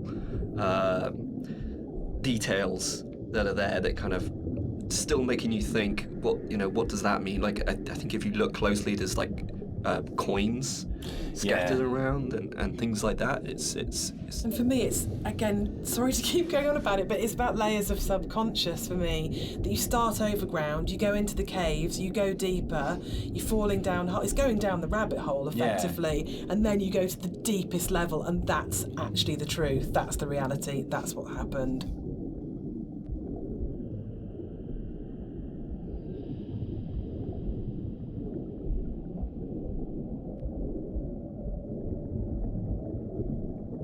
So the admission really is that I did play fast and loose with the geography of the M5. There isn't actually a welcome break service. It's just outside the junction of Sanford. But As we has also been know pointed out to you. players. I mean, what a thing if you make something that's based vaguely on somewhere in real life. In terms of a compliment, when you're getting emails from players going, there isn't a welcome break there, and people really trying to work out where is this, and whole threads about where on the M5 it is. That's just the most amazing feeling. But I think what I think works really, really well in Esther, and again it's something that I think is really carried forwards to our other games, is that a lot of the time we're not dealing with kind of like big, glamorous, amazing, epic places. It's a sort of like a ratty little island in the Hebrides. It's someone who lived in Wolverhampton. It's just outside, a service station on a stretch of the M5. And I think that earths what's going on. Gives it a realness as well, particularly when you sort of put it against the surrealness of the caves. Actually, kind of going, this is really surreal and this is really, really dreamlike. But actually, I'm talking about, a car accident just outside a little chef, and that playing off those two things against each other. It's like making the ordinary extraordinary. Absolutely, yeah.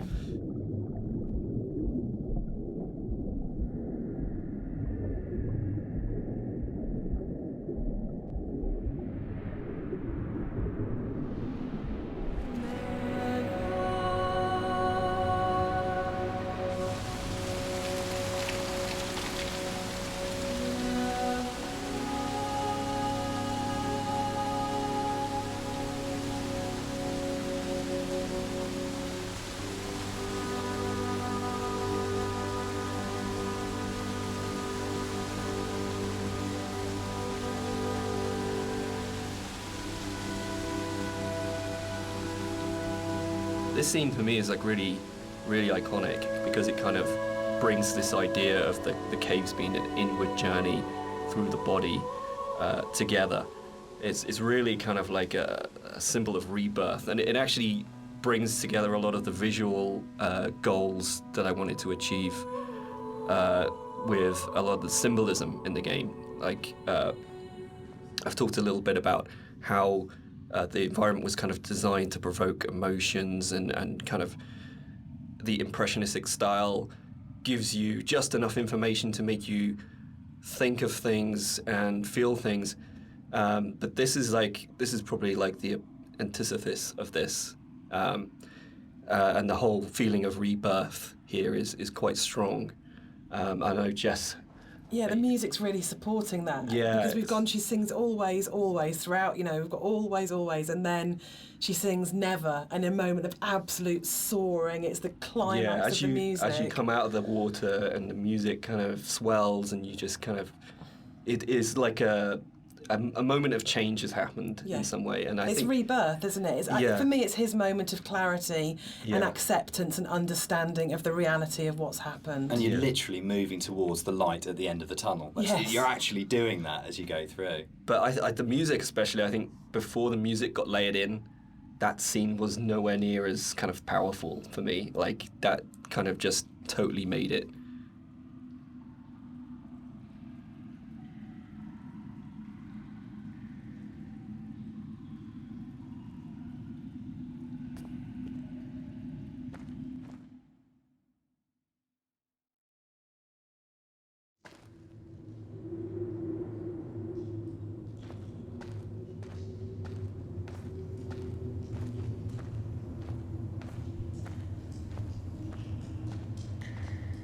Dan and I had worked on lots of projects together, non-game projects, before we made Dear Esther. And I think the thing that links all of the projects that we've worked on together is that idea of hidden stories and layers of stories. And one of the things I wanted to do with the music was to embed hidden little hints and stories into it. So the music that you hear here has Morse code. And the Morse code is spelling out the word Esther. And I really, really liked this concept of that some people would understand that it was Morse code and try and figure out what it was saying. It also provided a really interesting rhythmical dynamic. And it's just about these ideas of hidden stories and layers, but it also starts to emphasise the obsessional nature, I think, of the story in Dear Esther, and his agitation and actually slight panic. So you're getting this rhythm that just repeats and repeats and repeats obsessively. So I think even if you don't understand that it's saying Esther, and even if you don't understand that it's Morse code, you're still getting this feeling of this obsessional repetition and slight panic that he has. And again, it's kind of it's the new chapter, and it's spelling out that something has changed at this point.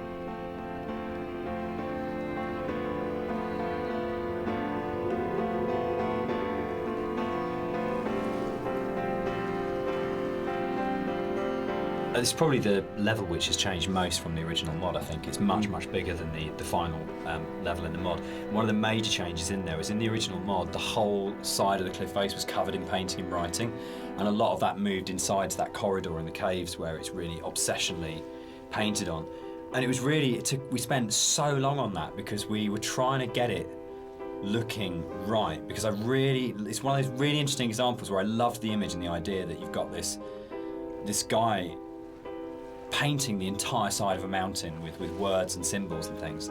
But it was really interesting, when it went into the rebuild, it just never worked. And I think it was because the environment was so crude in the mod that those symbols and that painting became the focus of the level.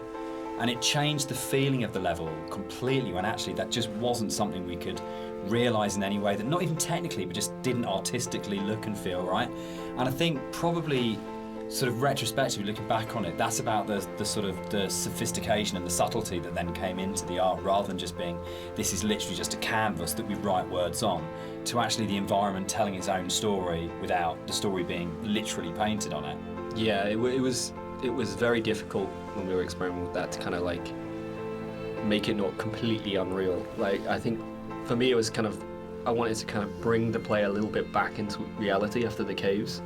And I think with having those symbols everywhere, it was kind of pushing them out a little bit.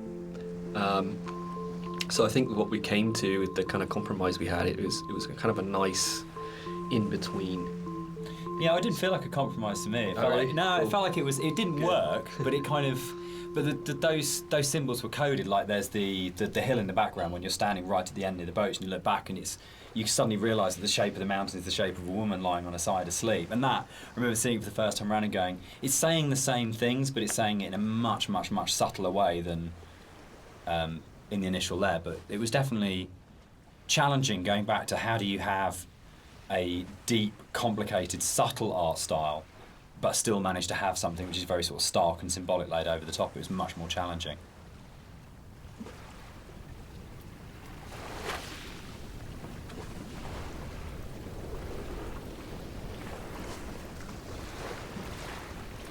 I think one of the most fascinating things for me about planning this director's commentary has been that in previous years, when all the three of us have talked about Dear Esther, we've talked about the interpretation of the player, but actually going through this together, post having made it, we're still surprising each other.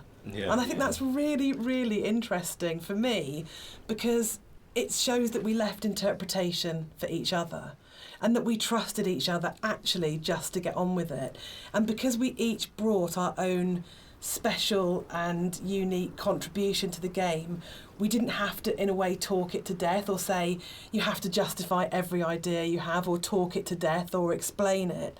That Rob's idea that the island is very tainted and corrupt, and my idea that Dan didn't know that the whole level of the caves is a birth metaphor. I think it's really amazing that we're still finding out things about the game that we didn't know. I think it was nice when I came onto it, because Dan was basically like, he gave me a bunch of materials, but he left me to my own devices for a lot of it, and we kind of like, I'd finish the level and Dan would play it and give me some feedback, but he was very kind of like hands off at the beginning, which was really nice, kind of. So a lot of my interpretations just came through that downtime where I was just kind of like going off and doing my own thing. And so yeah, it's like interesting to hear Dan talk about it sometimes, because there's some backstory that I've never even considered before. And obviously hearing Jess talk about it as well is really interesting, especially when it comes to the soundtrack. It makes me look at things in a very different way. So yeah, it's really interesting. I think for me, like making games is so inherently collaborative, and you have people coming together with different ideas and different takes on things. And in a way, the least interesting thing you can do with that is to structure it all so heavily that there's no space for each individual person to bring what they're thinking to it. And I think the best games, well, for me, my favourite games are ones where you can really feel the personal footprint of each individual developer and aspects of it, and it feels like it has been a genuinely collaborative exercise where everybody has thrown ideas into the mix and everybody is bringing something to the table rather than people are just following a kind of a really structured plan. So, yeah, I think it probably is one of the reasons why Esther has had the sort of life it's had since release, is because there's 4 people if you include Nigel, all bringing very different things to it, and it gives it a huge amount of depth for something that's so simple on the surface.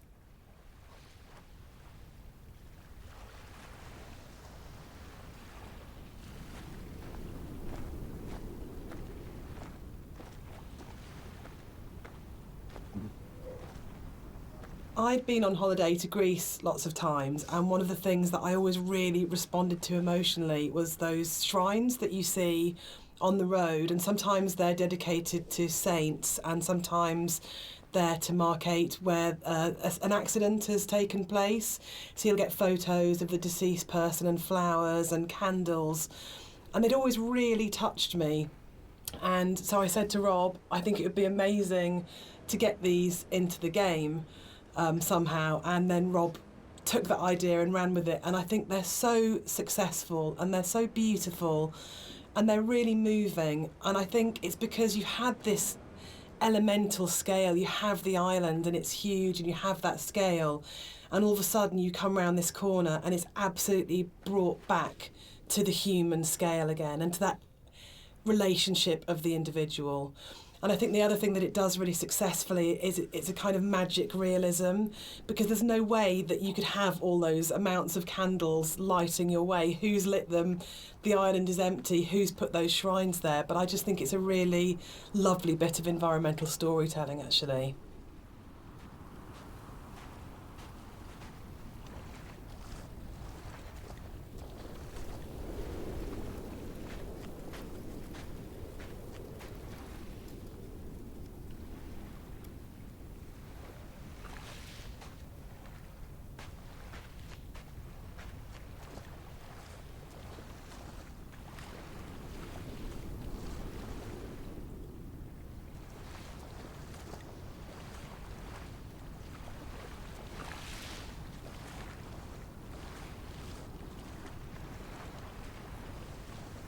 This is the last urn that you need to collect for the achievement.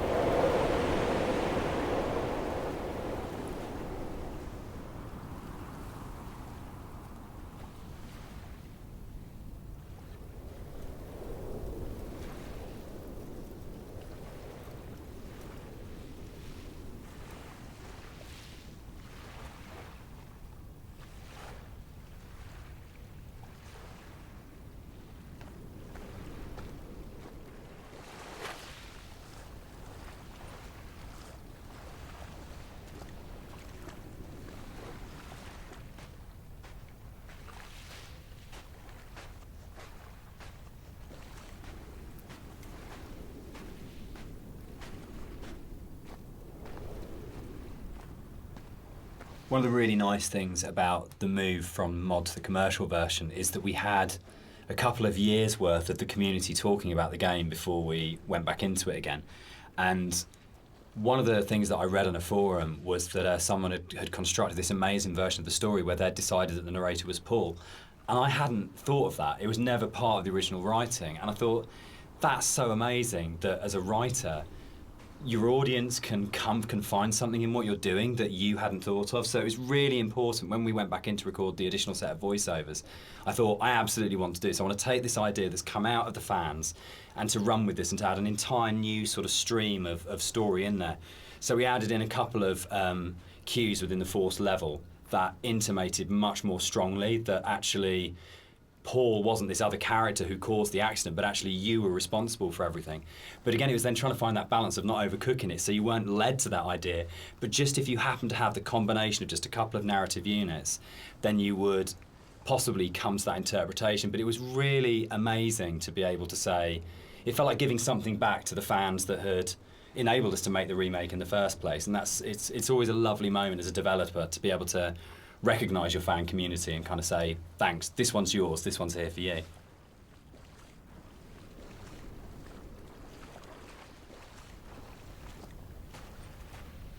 What's fascinating to me, Dan, is that you're an atheist, but each of the 3 games that we've made are so strongly about religion, either the language or taking allegories and stories. Why are you so drawn to it?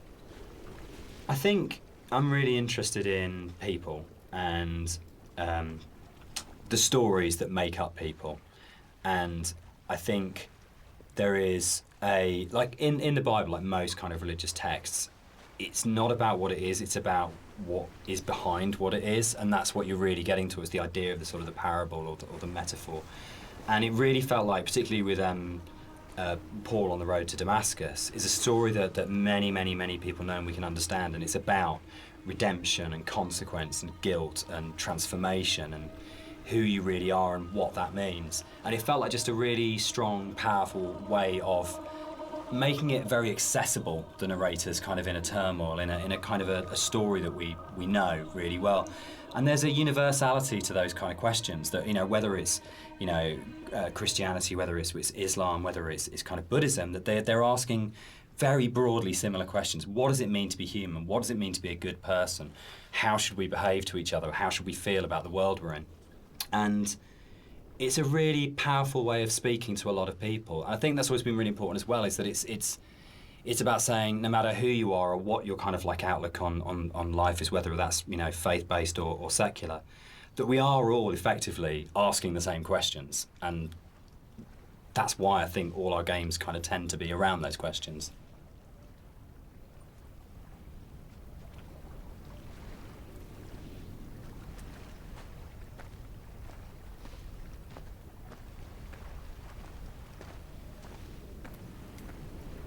Is Dear Esther a depressing game or a hopeful game?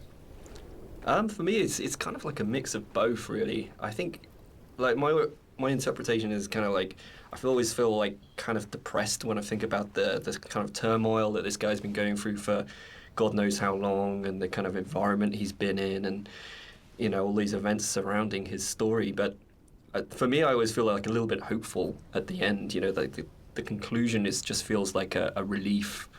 Like this is kind of all ended in some way. What do you think, Jess?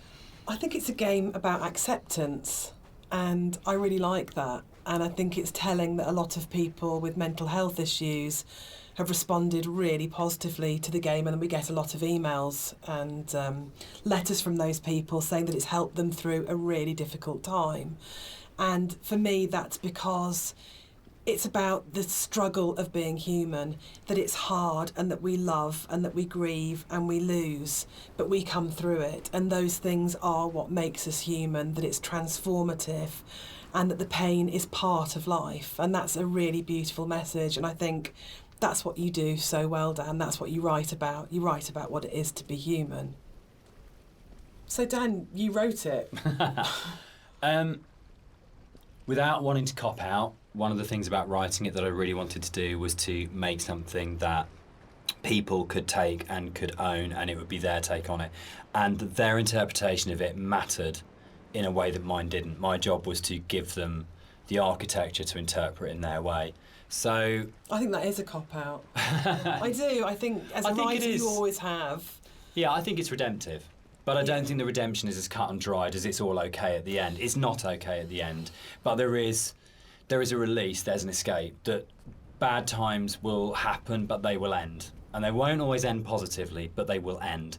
And that's I think, the redemption of it, of saying that things are never easy. This too shall pass. This too shall pass, which my mum always says, and I think that's probably the motto of the Chinese room, actually, absolutely. Isn't it? Like, I don't think it's as kind of openly positive as, say, Rapture had a much more strongly positive end. I don't think Esther had. I think it's much greyer than that. But I think fundamentally it's about coming to terms.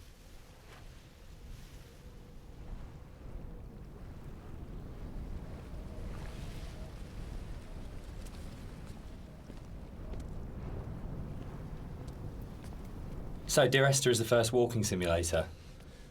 How do you feel about Walking Simulator? You know what, I think I took offence to it when it first became a thing. But, you know, I think actually I don't mind it so much now. I think the fact that we have kind of taken ownership over it, like that genre has been kind of made our own by not just our game, but like a bunch of different games that kind of embraced it. I don't know, what do you guys think?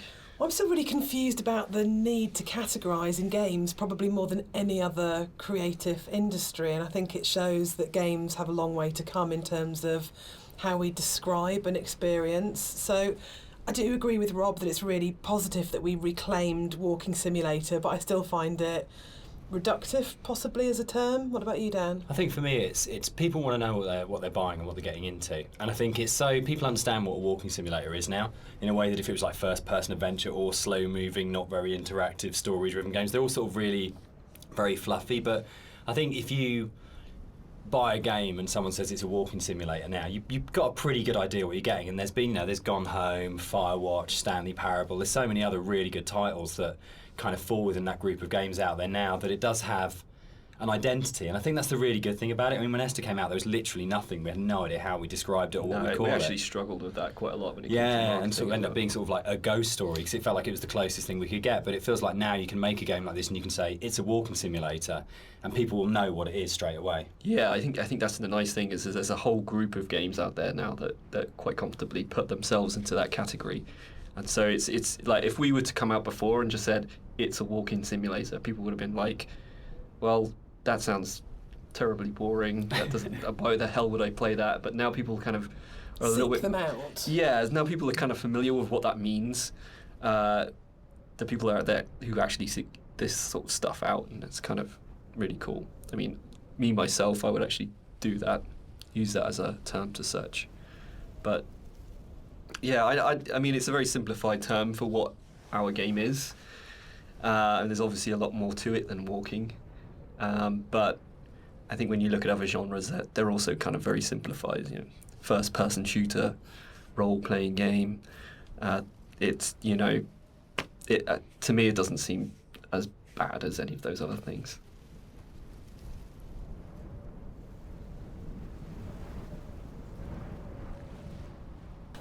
Okay, so I'm about to go to the bit of commentary that I missed last time, and I missed it because this path that you have to go up is actually really easy to completely walk past without even realising it's there. So I'm just going to make sure that you have a really good idea about where this is.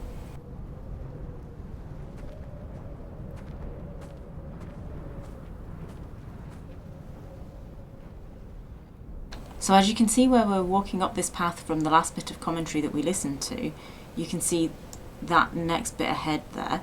Just before you get to that, you're going to turn up the little path that we're about to go up.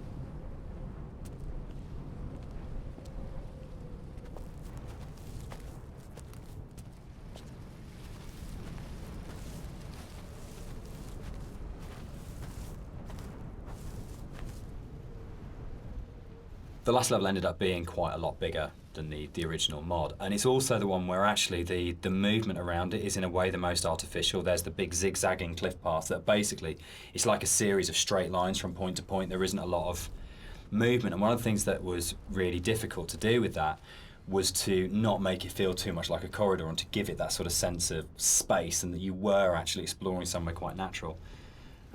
I think, Rob, there was stuff which you put in there, like little new beat moments, like the ruins at the edge of the cliff, that just helped the player feel like they were on a journey rather than being pushed through a pipe. Yeah, it was kind of just giving the player the reward for continuing on, and you know, kind of still giving them some aspect of exploration and things to discover. I mean, the journey in this one is mostly vertical, but in the spaces where you are going horizontally, you know, there's at least in the original mod there wasn't a lot to see or do. So I just tried like layering in some very subtle things that didn't necessarily add huge arcs to the story, but just kind of added little questions more than anything else. Like I added the dock there with at the end. There was this, there's lots of little bits and pieces that have kind of been layered in to really just make it a lot more of an interesting place despite the size.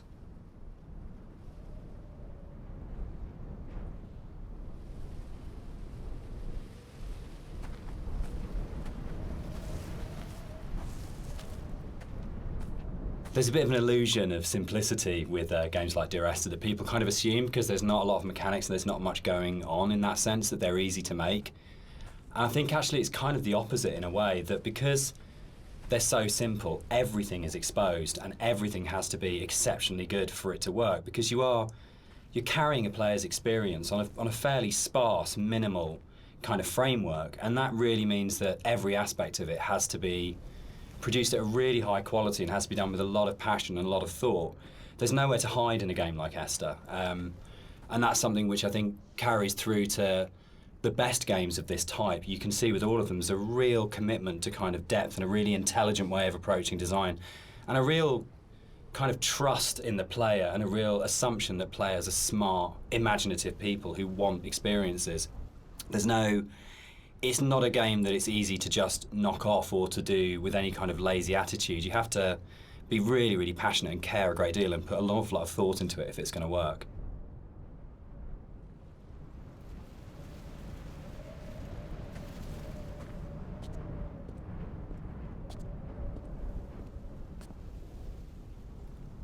One of the things that I think was added more frequently in the final version of Dear Esther was the inclusion of a number of ghosts in the game. These are not like ghosts that you'd see in a normal horror game. They're just very loose silhouettes that you'll see around the island, usually like quite a distance off, or just kind of somewhere that you'd barely see it out the corner of your eye. I think this is a good example of where it's kind of really in your face, and these are kind of just something that we put in to kind of not just bring some unreal elements to the island, but something supernatural as well, something that's kind of beyond this world, something kind of unsettling. And yeah, a lot of effort's been put in to make these things very subtle. I didn't really want them to be like, I didn't want it to be a ghost story, so to speak, but I just kind of wanted to bring some of this supernatural element into the game, and this area is probably one of the most prominent because you can see it just before you go down into the gully here, and I think it's really one of my favorite scenes just because of it being so spooky, so unreal, and so interesting.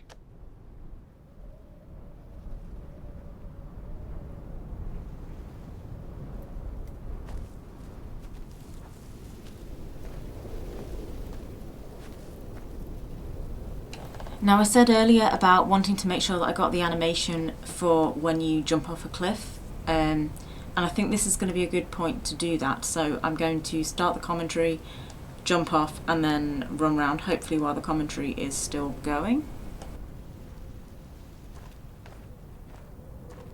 I say run round, you can't run in this game.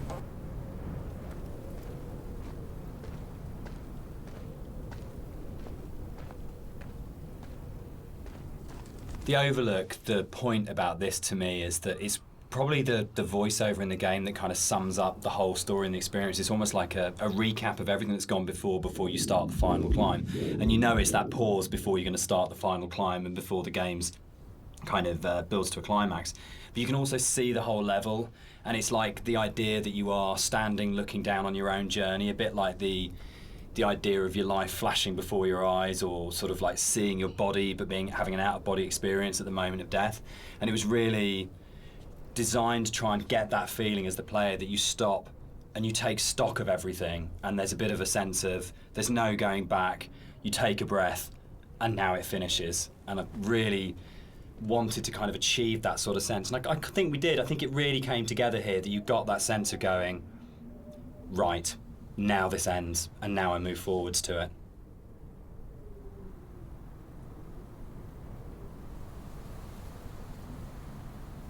I didn't want to talk over the commentary there, but I just realised that the idea I had where I could jump off and then go back round while the commentary was going on was completely wrong, because of course they even said earlier in the game that they didn't design it to be like you respawn somewhere and then have to go back round. So of course it made total sense that we'd get that little animation and then just be back where we started before we made the jump.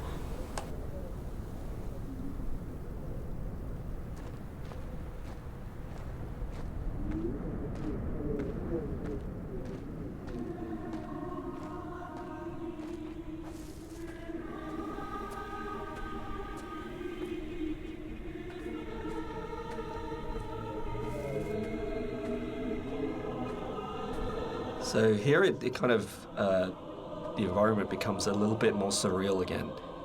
We kind of play with the colors a little bit, bring up the saturation. It's kind of a little bit of a return to some of the more cave-like aesthetics in terms of colors and stuff like that.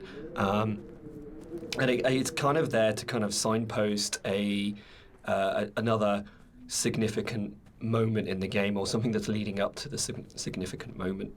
It goes back to this kind of idea of having these emotional signposts in the visuals of the game, without it being overly obvious. And some of that emotional stuff comes through the colors of the environment, and the more saturated they are, the more kind of surreal things become. So this is kind of like a turning point in the game. It's kind of like the final notice of you reaching the end.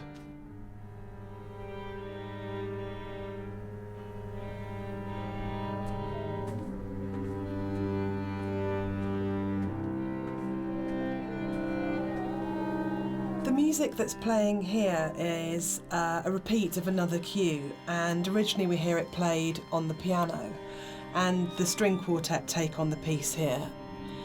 And it's one of those really nice instances where we were in the studio and I had this idea of how it was going to sound, and I thought it was going to be quite full and rich and, yeah, full-bodied. And then one of the string players said to me, this is wrong actually for what we're playing. And they said, let's strip out all the vibrato, let's play it in a really Scottish, plain style.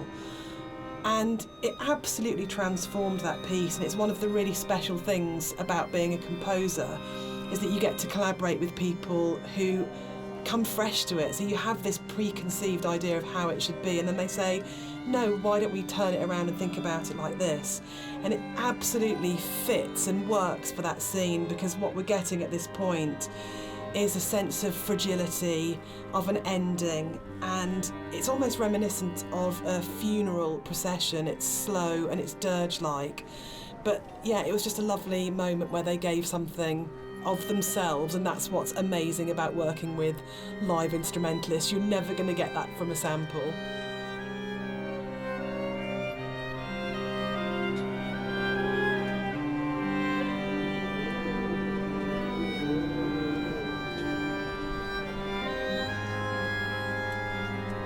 It was possible that this last section of the game could have felt quite laborious and forced, because it's two long zigzagging paths that just go up, and there was a real importance to getting it right, and quite a lot of work went into it. I think at this point for me, you probably as a player understand that the narrator's going to die at the end, and that this is it. And that unlike where the rest of the island, there's this sense of this could just keep going on forever and ever and ever, and you're going to keep the motif of come back.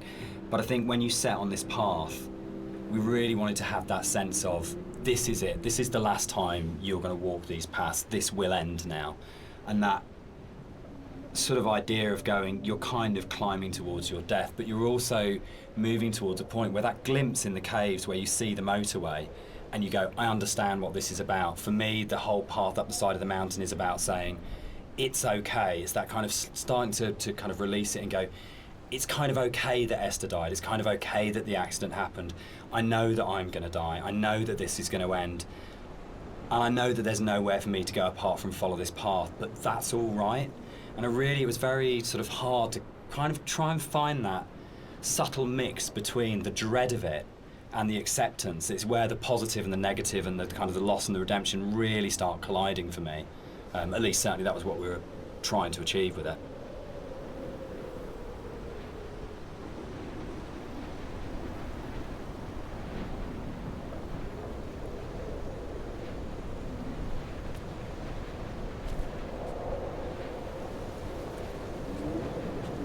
With the climb being quite a poignant moment of the game overall and of the story, it was quite a difficult task to try and make that climb still interesting and not too laborious, because it's kind of this zigzag up there with nothing really. There's no real environment. You just kind of have the sea on one side and the cliff face on the other.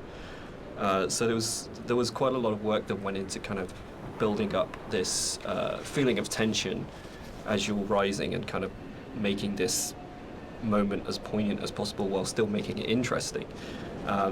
So a lot of effort was put into building up this weather, building up the winds and the swaying of the grass and kind of the volume of the soundscapes and everything mixing together with the music, and just kind of visually really trying to make this a tense moment. And I think it's hopefully been pulled off all right. And you'll notice when you get to the top, this kind of tension dies, and that's very purposeful. You'll see no more wind. It's just kind of like a symbolic thing where you're coming to the last moment, the point of no return, and that's been very deliberately designed that way.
We had a lot of debates, didn't we, about the ending of the game and whether the player should retain control or whether it was okay to go to a cutscene at this point.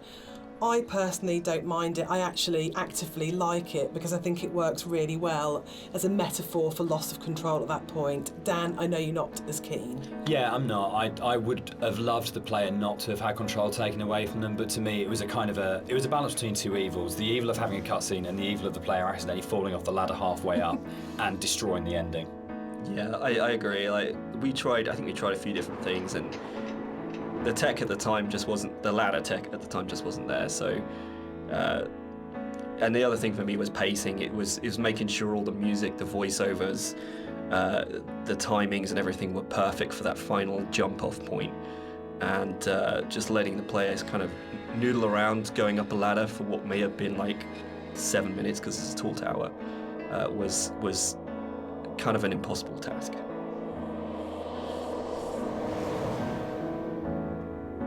One of the things that I enjoyed the most on working on Dear Esther was Rob's beautiful visuals were so inspiring, but Dan's words are always so amazing to write to. I think that's where we start as a partnership. And the music at the end was so easy to write, because that last voiceover, it's the pinnacle of the writing to me, as it should be, because it's the last VO, so you would have failed if it wasn't good. But it is just so beautiful and moving.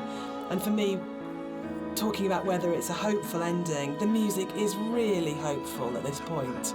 And it signifies to me transformation, freedom, escape, acceptance. Yeah, and it was just a beautiful cue to write, actually. I don't know, I can't remember quite where it came from in the mod, but the moment when we went, or we could put the bird in there, you could see the bird's shadow, and actually it turned from being kind of like a straightforward literal suicide into a metaphorical, or to my mind, kind of like, I always really believed the narrator did turn into a bird just before they hit the ground, and that was really important. I think it's probably the strongest ending in any of our games so far. But yeah, I'm very proud of the way everything came together in that last section.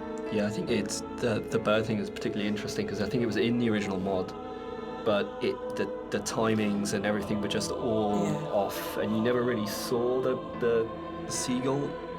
Yeah, at least the shadow as well. It was all kind of like a little bit broken. And I remember when we went back in, I made a real effort to try and get that shadow just out of the center of the view, so you kind of have this hint of something happening, and I think you can hear the sound of a seagull flapping its wings. It's like very subtle, but like I say, I kind of really like the way that came together. It kind of it's very like say, it's kind of like a release, but at the same time there's still this kind of ambiguity there that's kind of beautiful.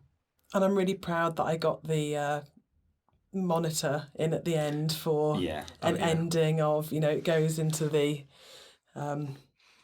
hospital monitor, signifying the flat line. And I think it's it's one of those moments where you never want to be so clever that people notice it and it takes them out of the moment, but it just flows in through the music, and it just feels like everything comes together at that last point.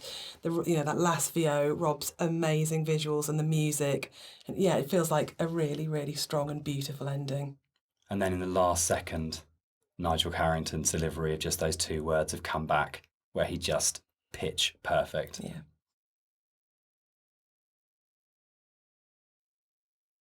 So that's the end of the director's commentary. We'd just like to say a big thank you to everyone for listening. We hope you've uncovered some secrets and some facts that you didn't know about the game before.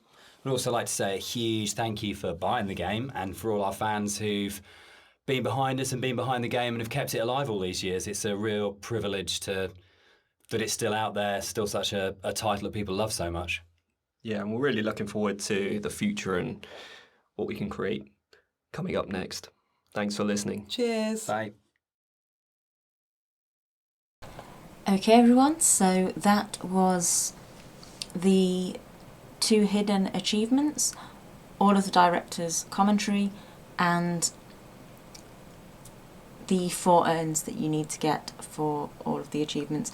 The other achievements in Dear Esther you will actually get just as you play through the game.